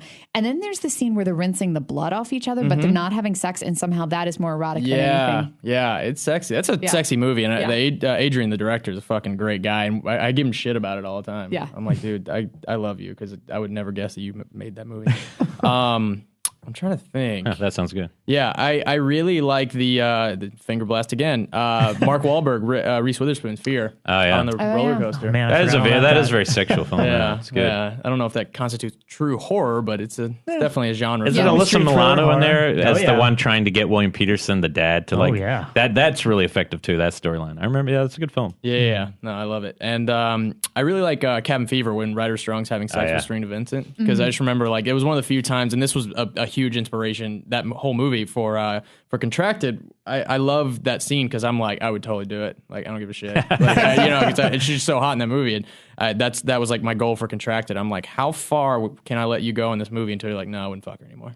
Wouldn't do Right. it. No comment. We also None that would other do it. scene too in Cabin Fever where the guy, I think it's on Jordan Ladd, he gets in bed finger with her. blast again? Yeah, and he goes, and then he looks at finger Is it blasting with in the you genre. guys? In the Nobody genre. wants to go all the way now. Yeah. But that Middle scene school is shit. it is pretty disturbing. Like especially the cool thing about a movie like that or Contracted, the first time you show something, you can really surprise people. Oh, yeah. Once you've revealed what the film is, it's harder. But that first one where it's like, holy shit, this person's like bleeding from everywhere. Yeah, it's pretty cool. Yeah. Okay.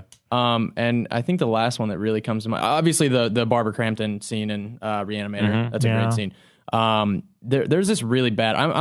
When I moved to LA and I was going to film school, I was like exclusive to Blockbuster and just walking down the aisles and just started at this end and worked my way through. And I worked my way to the W section. There's this really shitty movie called The Wickeds that stars Ron Jeremy, and it had the greatest cover art and of like the 2000s. When shitty cover art was like good. And so I rented the movie with my dad, and it's like a complete ripoff of Night of the Living Dead, where it's like some kids in a house and the zombies, and they're making a porno or a movie. Like these horror movie makers go in to shoot a house where they're shooting a porno. It's really bad. And Ron Jeremy's in it, and he's a gravedigger. And there's this great scene where someone jumps off the roof and they land on the yard, and it's like a blue like gym mat covered in hay is what they land on, and like you see the blue, and it's just amazing. But there's this awesome sex scene where these people start fucking these two characters for no reason, and it was great because you could just see the logistics of the scene on screen of like the producer walking up and negotiating like what's going to be seen and what's going to be shown, because the entire sex scene is nothing but them like making out, and the guy's got his hands over her boobs like covering her nipples and like never takes them off. Like you can tell she's like, all right, I would do the scene but I can't show my tits, and he's like, all right, well then we're gonna do it like this, and it's like the most uncomfortable, like awkward, like it makes no sense the way they're positioned. He's like behind her and like holding him, and she's like got her skirt on, and they cut later and it's off and it's on, and it's just bizarre as shit, but it's amazing. Like you just find the movie just to watch that one scene. Right. Yeah, because it's hilarious. That's what the internet's good for, is you could probably find that one scene. Right. Yeah. Google that. Good luck when you type in Ron Jeremy finding that specific scene. Just type in The Wickeds from like 2030. That's pretty funny. Yeah, it's great. So one thing I actually texted both Elric and Rebekah earlier this morning. I was like, I'm gonna throw this out there. I want to know fictional characters you'd most like to have sex with. And It's a long list. it could be, any time period, anything. So, But the correct answer is Barbara Crampton. Yeah, absolutely. I completely agree. And it's not even fictional. It's just anytime. Even today. Even She's today. still pretty hot today. Everyone on She Twitter tweet Don't that tell we her. Killer POV want to sleep with you. Yeah. Barbara, don't. It's not us being sexist or day. any. No. it's a compliment. Yeah, it's a compliment. Chopping Mall though, not Re-Animator for me. That was of Chopping the Mall, two. That's the one that I found her most attractive. I don't know why. But anyway, that's not. Yeah. But is that your pick? Is that one of your fictional characters? Well, I did write it. Anything? I think that's my comic quip answer, but I would. You talked about Life Force, but I have a she's couple definitely- weird ones that very personal to like when I first saw them. Medgenomic and Sleepwalkers. Oh yeah. This film that no one really great, cares yeah. about. I thought Is that the Medgenomic. mom? No. No, the girl that's from Diane. Twin That Peaks. Kruger. Oh, the girl. The girl from young Twin girl. Peaks, who Okay. I loved in Twin Peaks, and Dream Lover. She's really sexy in that. But in something about Sleepwalkers, I really just wanted her. Well, that Yeah, whole that's film's kind of a about dirty movie, sex too. because it's all about Yeah. how she's supposed to be all pure, Draining the life forces. and yet these cat people are very animalistic and incestual. If I'm Yeah. remembering the movie correctly. Yeah. Yeah. I only have one number one. I have that. So Metchen's always hot, but I like from Friday the 13th. I think it's almost warrants its own category of who you'd most want to sleep with from that franchise. From the franchise. From the franchise. The only answer is always going to be Debbie Sue Voorhees for everyone who enjoys the girl from Part breasts. 5 with But that's just surface level. That's a superficial. I would enjoy myself, but I'm not going to commit to that because the one I really like is her name is the character is Chris Higgins, played by Dana Kimmel in number 3. Oh, yeah, she's the because of final the blue girl sweater. There's something The about blue her wearing sweater. that blue sweater that I found Turns you on. so erotic. Like I found her so sexy, and she's wearing a sweater, and she never even takes off her clothes. And I found her to be like, because often the final girls aren't the one that guys would maybe find attractive. It is more like the one they would identify with. So they're often a little more masculine on purpose for that reason, or skin, But she was kind of like an interesting mix, and I don't know. She was one of those ones. But to finish my diatribe, my number one of all time as an actress, and I find her just the hottest woman to ever have lived in the history of humanity. Her name is Edvig Fenwick, and Strange Vice of Miss Ward, a Giallo film, is my number.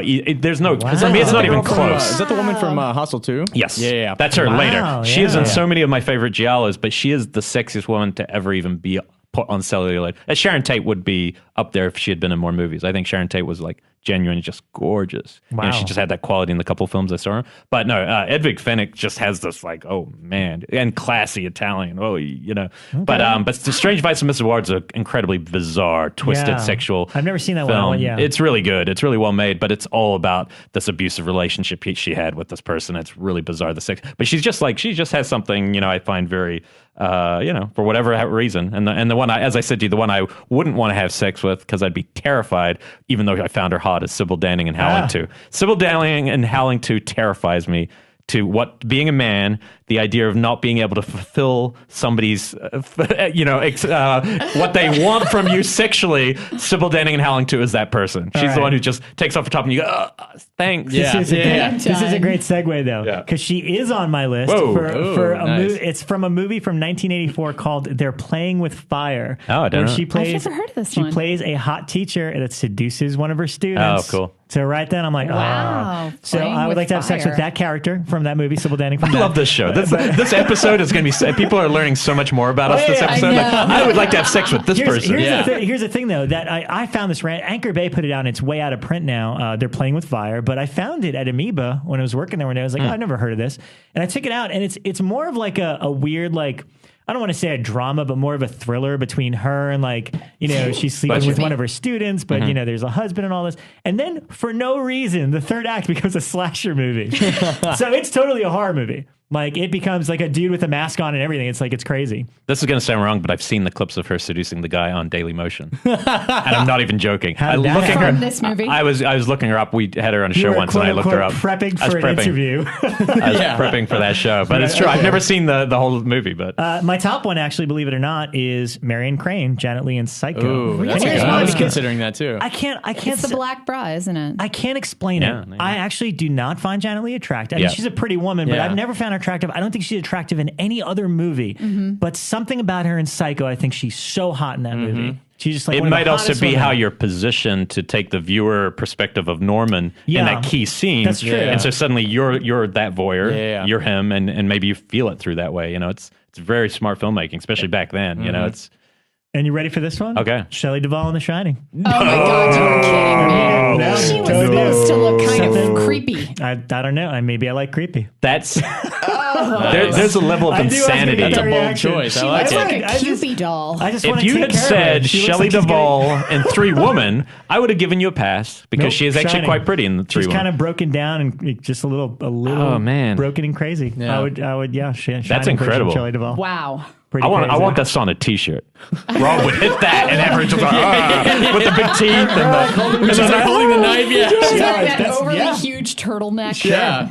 I got no shame. Well, about she that. defended her child, so she gets good points. You know, she was there for her kid. That's cool. I think it's because she's getting yelled at the whole time. I just feel bad for her. It could be, I just want to sleep with you and make you feel bad.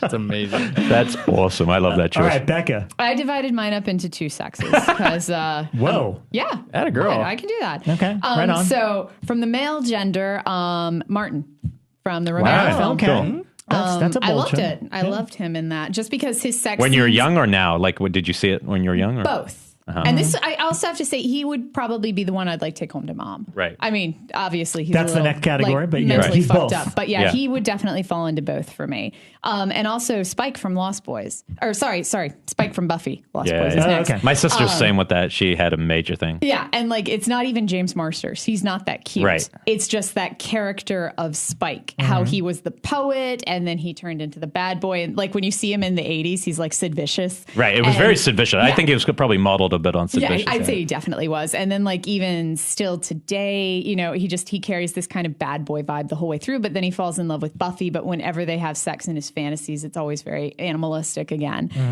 So yeah. You were here when we came in and he was here, right? Oh, yeah. We came to the studio to record the show I once met and him half he was a here. dozen Okay. times. He But used to do I was Fango surprised when he was conventions here. all the time. And again, I don't find James Marsters attractive. It's The fantasy character. element is really important to this. Yeah. I mean, I think you're right. Yeah, it's the big thing because then my context. next one is Lost Boys. And I never liked David, who was the good guy, or Corey Haim, who was always kind of, strange. I won't say anything since he's passed away.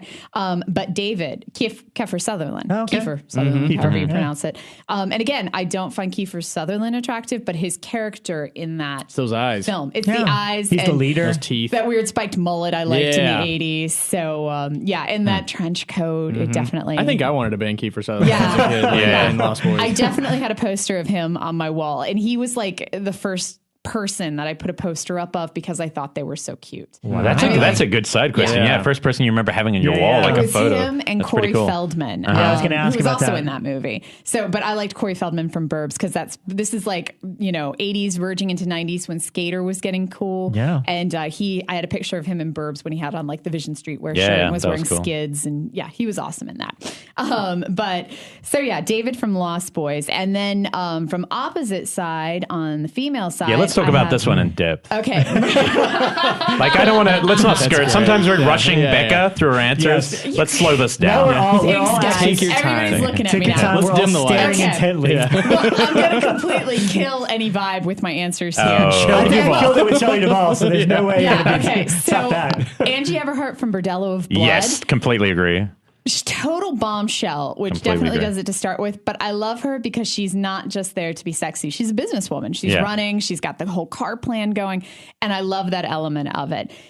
Zoe Lund, who Miss 45. Miss 45. Oh, okay. Great actress. Yeah, great actress. She wrote Bad Lieutenant. Yeah, she was a model who got into heroin. And I was totally obsessed with her when I lived in New York. Like I found her old apartment and visited it. And she even, she used to breed rats when she lived in New York City, and you can still buy, she breeded a specific type of rat that you can still get there. They're like pets.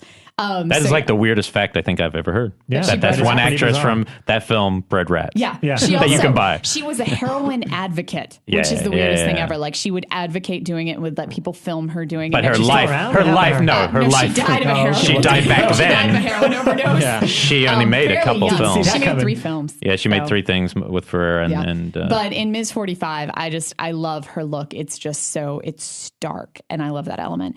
And Miranda Soledad from Vampiros Lesbos, and she killed in Ecstasy.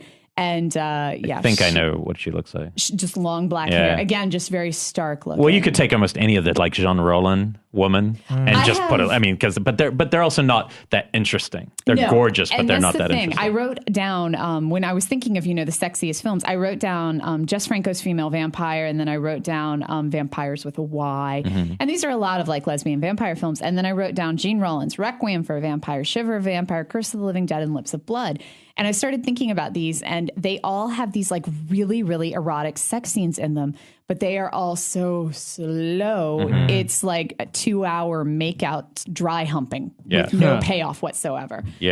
So there's something really erotic about those, but I don't know. It's weird because it's very, very deliberately slow. Right. It's not giving you a payoff. So. Wow. Yeah, and I guess each country probably has their own different idea of what's erotic. That's true. Like Japan, they smell farts. In France, they dry hump with Gene Rollin for 2 hours. Japan, see, that's because I focused a lot of my my academic research on Japanese sex films. So I've watched lots so of fart many. smell. No, it's surprisingly I have not seen a single fart smell. Well, you haven't watched ABCs of Death then, because there's. But that's not Japanese. If I'm thinking the Japanese films, they're always very rape heavy. The girls always have sex with inanimate objects more than they actually do the guys, and it's always very voyeuristic. And there's also an obsession with an innocence thing, Right, schoolgirl thing. Yeah. So, but the Japanese sex films, I could not think of one that actually is erotic enough that I liked it. I was trying to think if there was one that I was like, man, that was a hot film, but I couldn't come up with one. Well, it's also, it's definitely worth mentioning. I mean, sex and rape obviously have a connection, but it's very, obviously, we're talking about sex here. I'm thankful that nobody brought up I spit on your grave. No, I mean, but That is so hard. But clearly but then there's those that do muddy that thing, and because Evil Dead is such a a weird example, because we all saw Evil Dead at a very young age, but the tree scene is so messed up, and it does mess with I think it is trying to titillate a little bit. They try to defend it now by going, oh no, but I think if you're a young kid and you're watching that, you're still the control and domination side. I think it does appeal to a young sensibility. But looking back, it's kind of like if I had a kid, I'd be like, I'm not going to let you watch that scene because that's really fucked up. See, that was another one that I didn't catch when I was a kid because I saw Evil Dead really young, but I never saw I definitely did. I remember just being like, but feeling like now I look back and feel almost, it's like feels wrong to even think about it in that token. So it's it's pushing a boundary, but in a weird way with the tree. But, otherwise, things like I Spit in Your Grave, it's really important to keep them apart because that's not about sex at all. Those are power films, films about destroying someone, basically, and then them getting revenge. You know what I mean? I do have to throw out 2 titles: Girl Slaves of Morgana Le Fay, Girl Slaves of Morgana Le Fay, and Don't Deliver Us from Evil. Just 2, they're European, they're kind of Euro trashy films. I haven't heard of either of those. Really hot films, really hot. I love them both. Hey, Eric, do you want to play the fictional characters you'd most like to have sex with game? Let's do it. All right. I've been sitting here trying to go through my database of what I've seen. I wish I had time to prepare because I'd pull out some really obscure shit. Off the surface, though, I got a weird thing for Jamie Lee Curtis in Prom Night. Oh, yeah. Yeah, it's kind of like an obvious thing, but I think it's because she's like way too old to be in high school, and she has like this confidence about her in all those scenes. I also remember her being pretty hot in The Fog too. Had a weird thing for her then. Well, I just like that Atkins, beds her in like 5 seconds flat. Yeah. Oh, the hottest in The Fog is the DJ. The DJ. She's hot in The Fog. Yeah, Adrienne Barbeau. Adrienne Barbeau's hot in The Fog. Yeah, let's just throw her on the list. I can't believe we haven't. Yeah, she's not ugly. And I'm trying to think. I got 2 from what's her name? Rose McGowan from Scream. The nipples. That's true. Yeah, she's in the pretty garage. hot in that movie. Yeah, and she's kind of got this like weird crazy chick thing that I think is appealing, which also segues into I forget her damn name, but the girl who's playing Sydney in Scream 3 in the movie. The short brown hair girl. Movie. Oh, I forgot her name too. Wasn't it Tori Spelling? No. Tori Spelling was like Sydney in 2. Oh, okay. She's the one who like corners her in the bathroom and she's like, I stole these props or whatever. But she has this weird like crazy chick thing that's like very innocent because you can see that there's some insanity behind her eyes, especially when she's like, I fucked the director for the role. Maybe it's because I'm a director. I was kind of into that. You're like Jack Kerouac. You like crazy, crazy girls. He always talks about a crazy woman. Yeah, I think that might be it. And then Famke Janssen from the House on Haunted Hill. Pretty much her in anything. I mean, like even that crappy Hansel and Gretel Witch Hunters. Yeah. She was the head witch in it, and she was still just hot. And look her up on IMDb. I started saying recently, I was like, oh, wow, she looks so good. And then I looked her up and she was like 53 or something. Oh, yeah. But she actually, we're not the only ones to notice that. You guys know what a weird Star Trek fan I am. She was actually in an episode of Star Trek, I think it was Next Generation, and she was pretty much a sex bot. She wasn't a robot, but they were a race of females that were made perfect, and their only role was to serve men.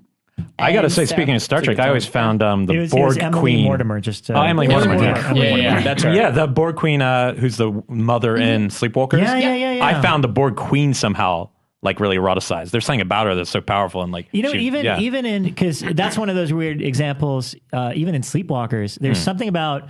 Not the actress herself, because I've met her at Fango conventions, I think, for like Silent Hill. Yeah. And I forget isn't it like Alice something? That's Alice Creek. She the mom in Psycho 4?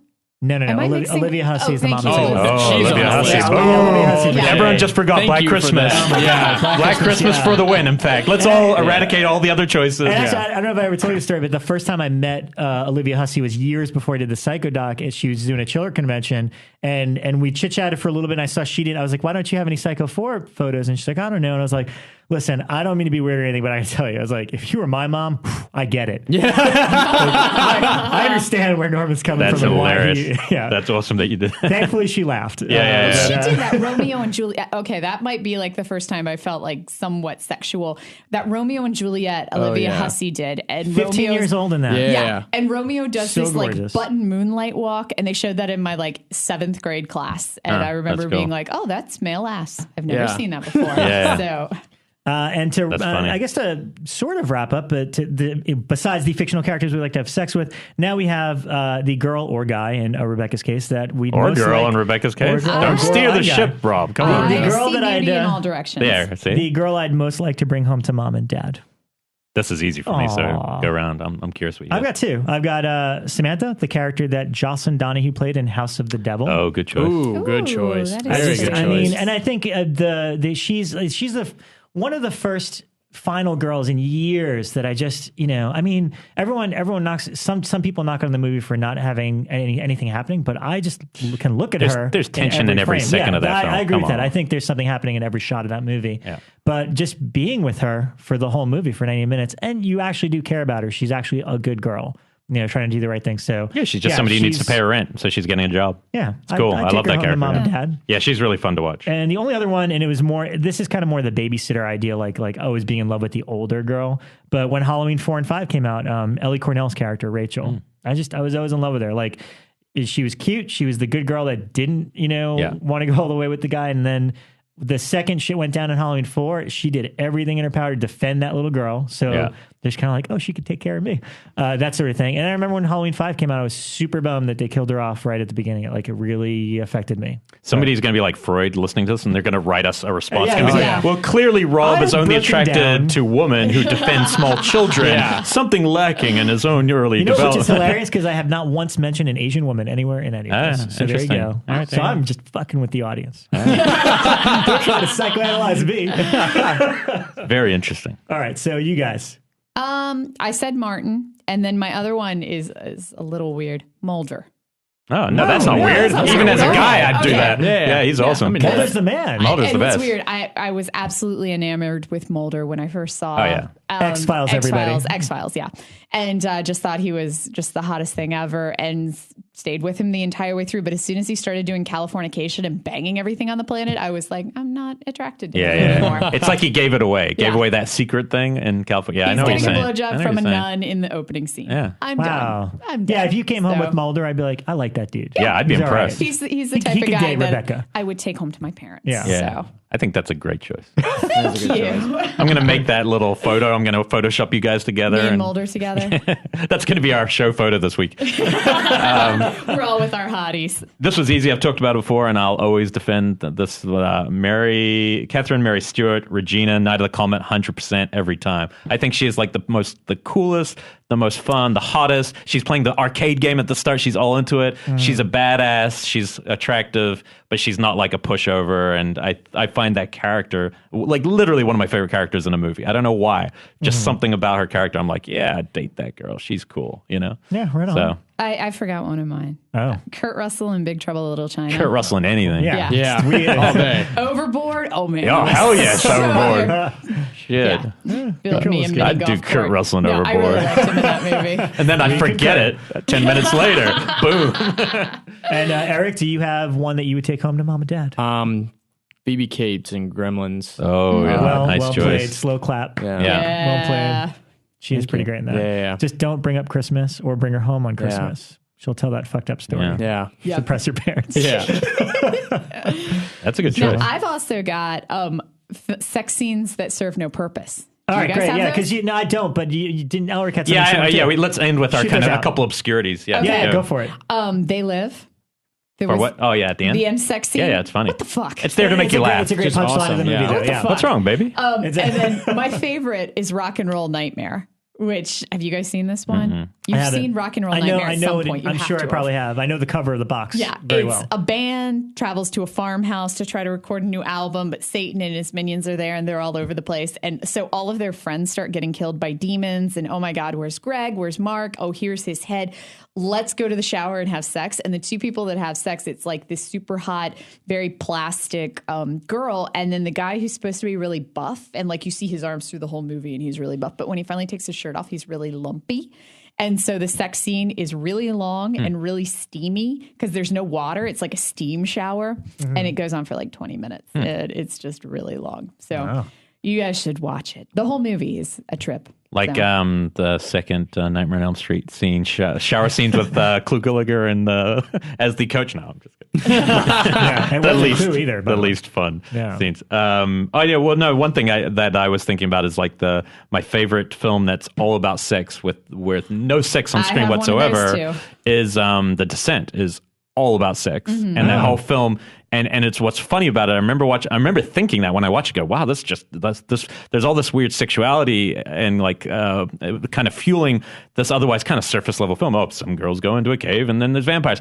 There's so much more going on in that film. But what's funny is I remember watching the documentary behind the scenes, and the girls, they're building the set. So they had to build. This wasn't a natural set, especially the cave's mouth. Yeah, soundstage. Yeah, so they build the cave's mouth, and they're going down, and all the girls are like, you realize, to Neil, they're like, you realize you have the girls all descending into a literal vagina because he's literally shaped it as a vagina. Yeah. And Neil Marshall's just like, oh, I had no idea. Like, he had no idea. So my feeling is that movie has been all made from completely the Freudian part of his mind, but it's all there. And all the girls got it straight away. They understood the sexuality, the tension that was going throughout that film. And we'll get Neil on the show and get to the bottom of this. I love that film. And I think that film has something so interesting going on underneath the surface that I have and I'll bore you about it if Neil does come on here, a very different reading of what actually happens in that film than what happens on surface. So I'll hold that part back, but it's a film I think it gets better the more you think about it. Yeah, that's fascinating. I never even would have thought that. I have a film all about sex with absolutely no sex in it. And this one actually came out of, I was sitting in a lecture once in New York City, and the woman, it was a feminist lecture, and she was talking about how horror movies are so bad, and how in slasher films, it was very kind of Women in Chainsaws, where that anytime a woman is stabbed in slasher film, it represents penetration, and it's all sexist and stuff. And she was talking about how zombie films, you don't have this. It's a level playing field because there's no penetration and no pleasure. And I was like, Return of the Living Dead 3. Yeah. That's all it is this girl penetrating herself repeatedly because it feels good. Yeah. And I know so many guys that when they think about that movie, they're like, oh my God, that movie's so hot. There's no they're all in love with it. her. Yeah, but they are in love with her. Yeah. So, did that just play here? Yeah, they screened Cinefamily. it at Cinefamily on Friday.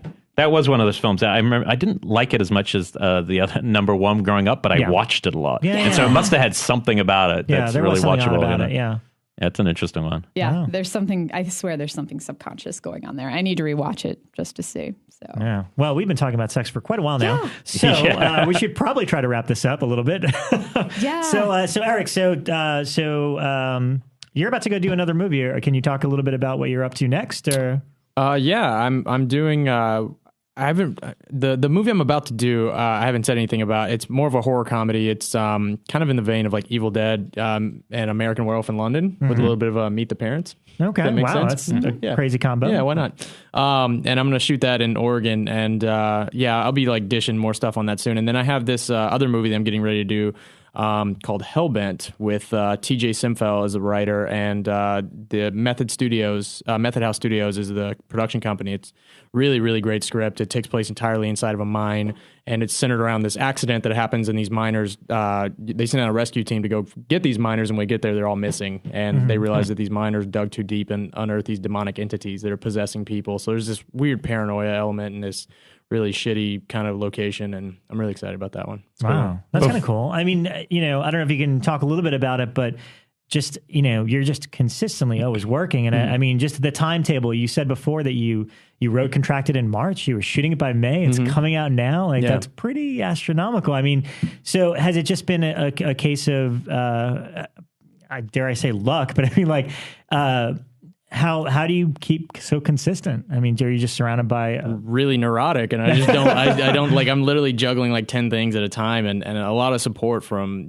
everyone. I have great people in my life who are constantly trying to help me move at the speed I want to and everything, and it's like I have like 10 burners going at all times because the amount of movies I haven't made is way more. It's scary, so it's constantly doing that, and I like to say it's a shitty joke, but it's the truth. It's like it's kind of easier to make films when you have no money. Like we work with really tiny budgets, so there's not a lot of like waiting around when you could buy lunch with our budgets. Yeah. And that's the thing. Most of your movies are modestly budget. They're fairly low budget stuff, but you still pull them off somehow. All right. I mean, I think it's inspiring. I know. Again, I wanted to mention. We have the greatest listeners on the planet. We had a few friends of ours that were at this party last night that listened to last week's episode with Joe and Josh about Almost Human, and they were all universally were like, you know what, it was super inspiring listening to those dudes because Andrew Cash was one of them who was like, you know what, maybe I'm going to go home and shoot a movie now. The fact that they just did that, and I think it's important for people to listen to this that have filmmaking aspirations, hear stories like yours, and get inspired to just do it, Yeah. It could partially be also because it's getting harder to start. Yeah. Like the best way to start is to start, right? Oh, yeah. So you take money and you make your own film.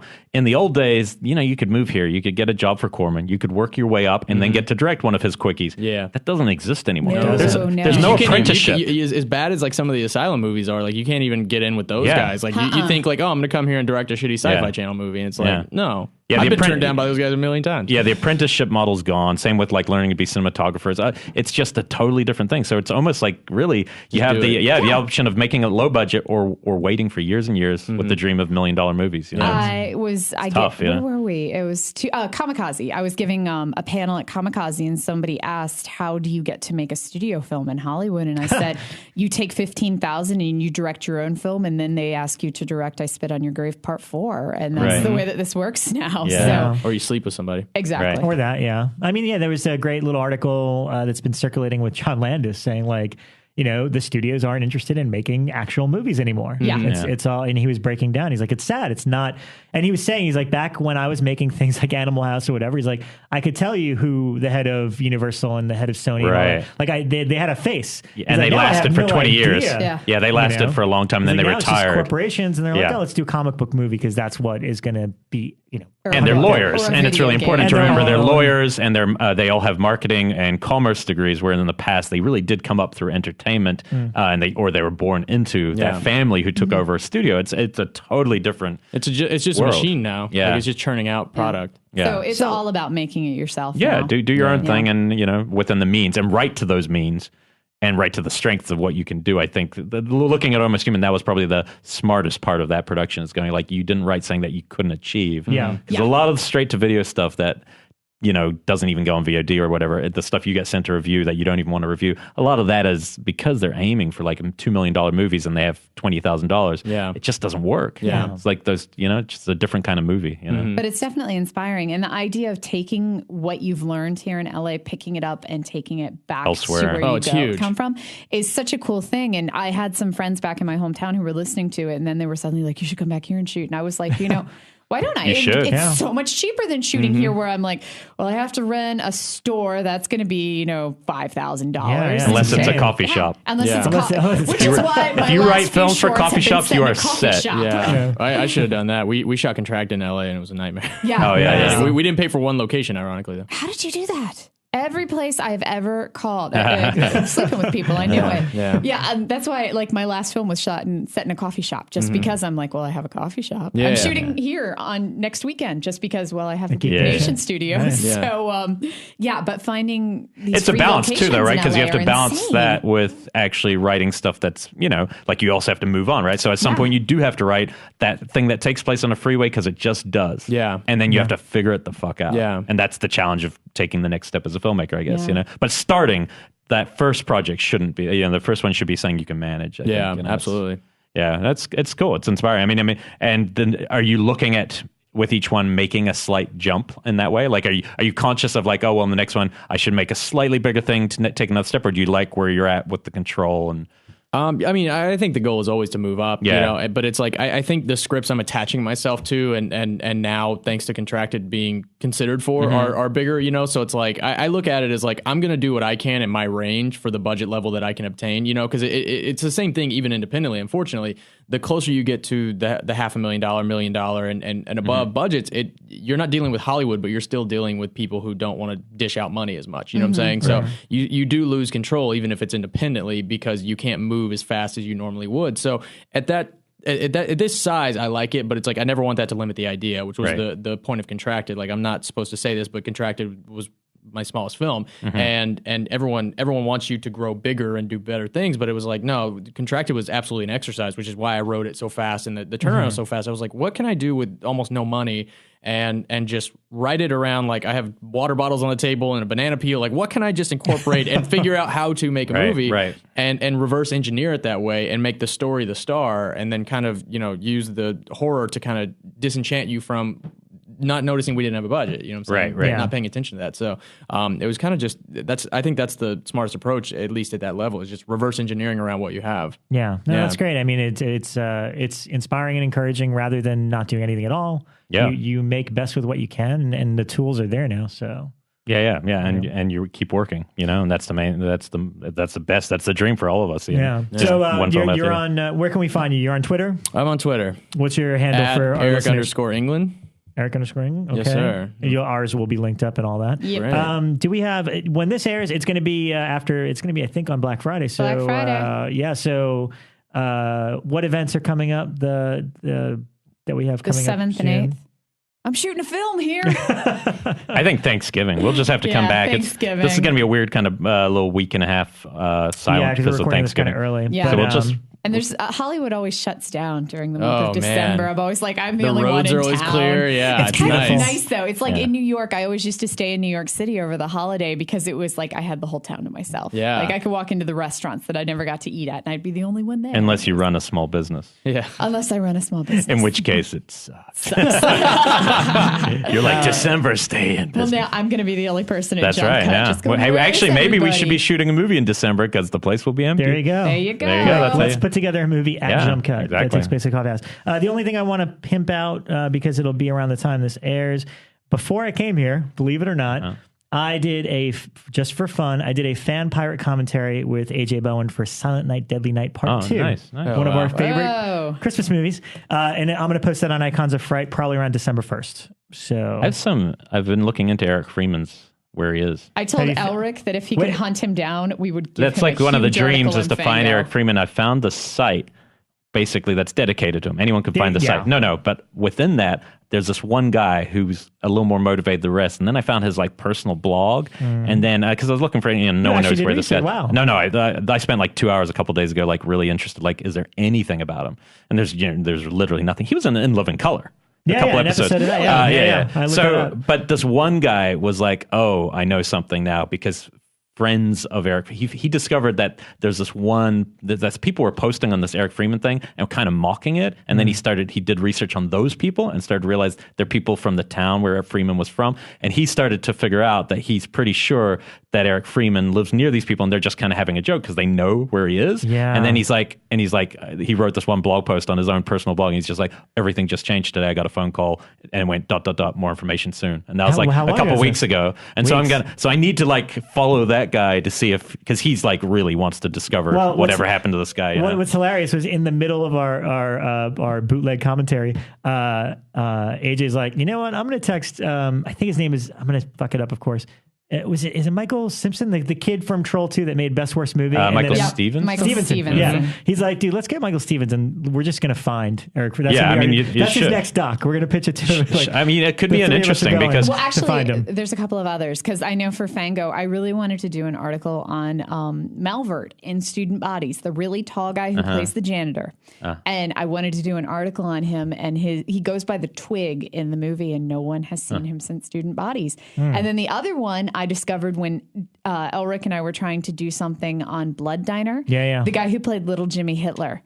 I tracked him all over the place, looking at phone books, high school yearbooks, could not find him. Wow. The guy that I finally found that I think was him never responded to I think we found him, but he didn't want to. He didn't. He was just like an insurance salesman. Maybe he wasn't even necessarily an actor because he was. I think he worked in for one like short Ken scene. Lawn. Yeah, now. But I mean, Eric Freeman was somebody who acted. It's not like he just went a major role. But it's not like he disappeared after Silent Night, Deadly Night 2. He was still acting. Did a lot of TV. So it's like the question is, I mean, it could be any option. It could be he might have gone to an asylum and had mental illness. He could have. Whatever. It could be dead. I mean, that's the incredible thing when somebody like that. So I think it is really interesting. Yeah. Stay tuned. Hopefully we'll find out. We're going to find him, get him on the show. Hopefully at least 2 of you will listen to this commentary that we did. So, all right. Thanks again to Eric for coming out. Thanks for having me. Playing now. You could see it on iTunes. It's on VOD. Hopefully in a theater near you. Yeah. What's the website?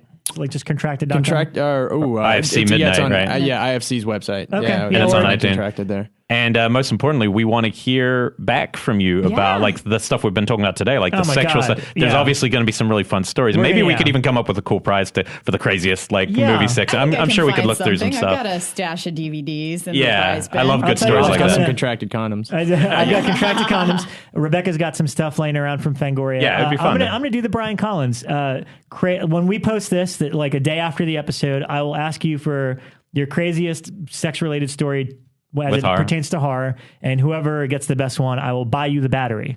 Cool. Nice. Oh, that's a good prize. Nice. I'll buy it for you so you can download it. That's a really sweet prize. I like that. All right. So thanks so much, Eric. Thanks for listening. Again, comment on Geek Nation, comment on iTunes. We love hearing from you. We need to keep spreading this thing. Yeah. And, Happy Thanksgiving, all. Spread this like an STD. Nice. Thanks.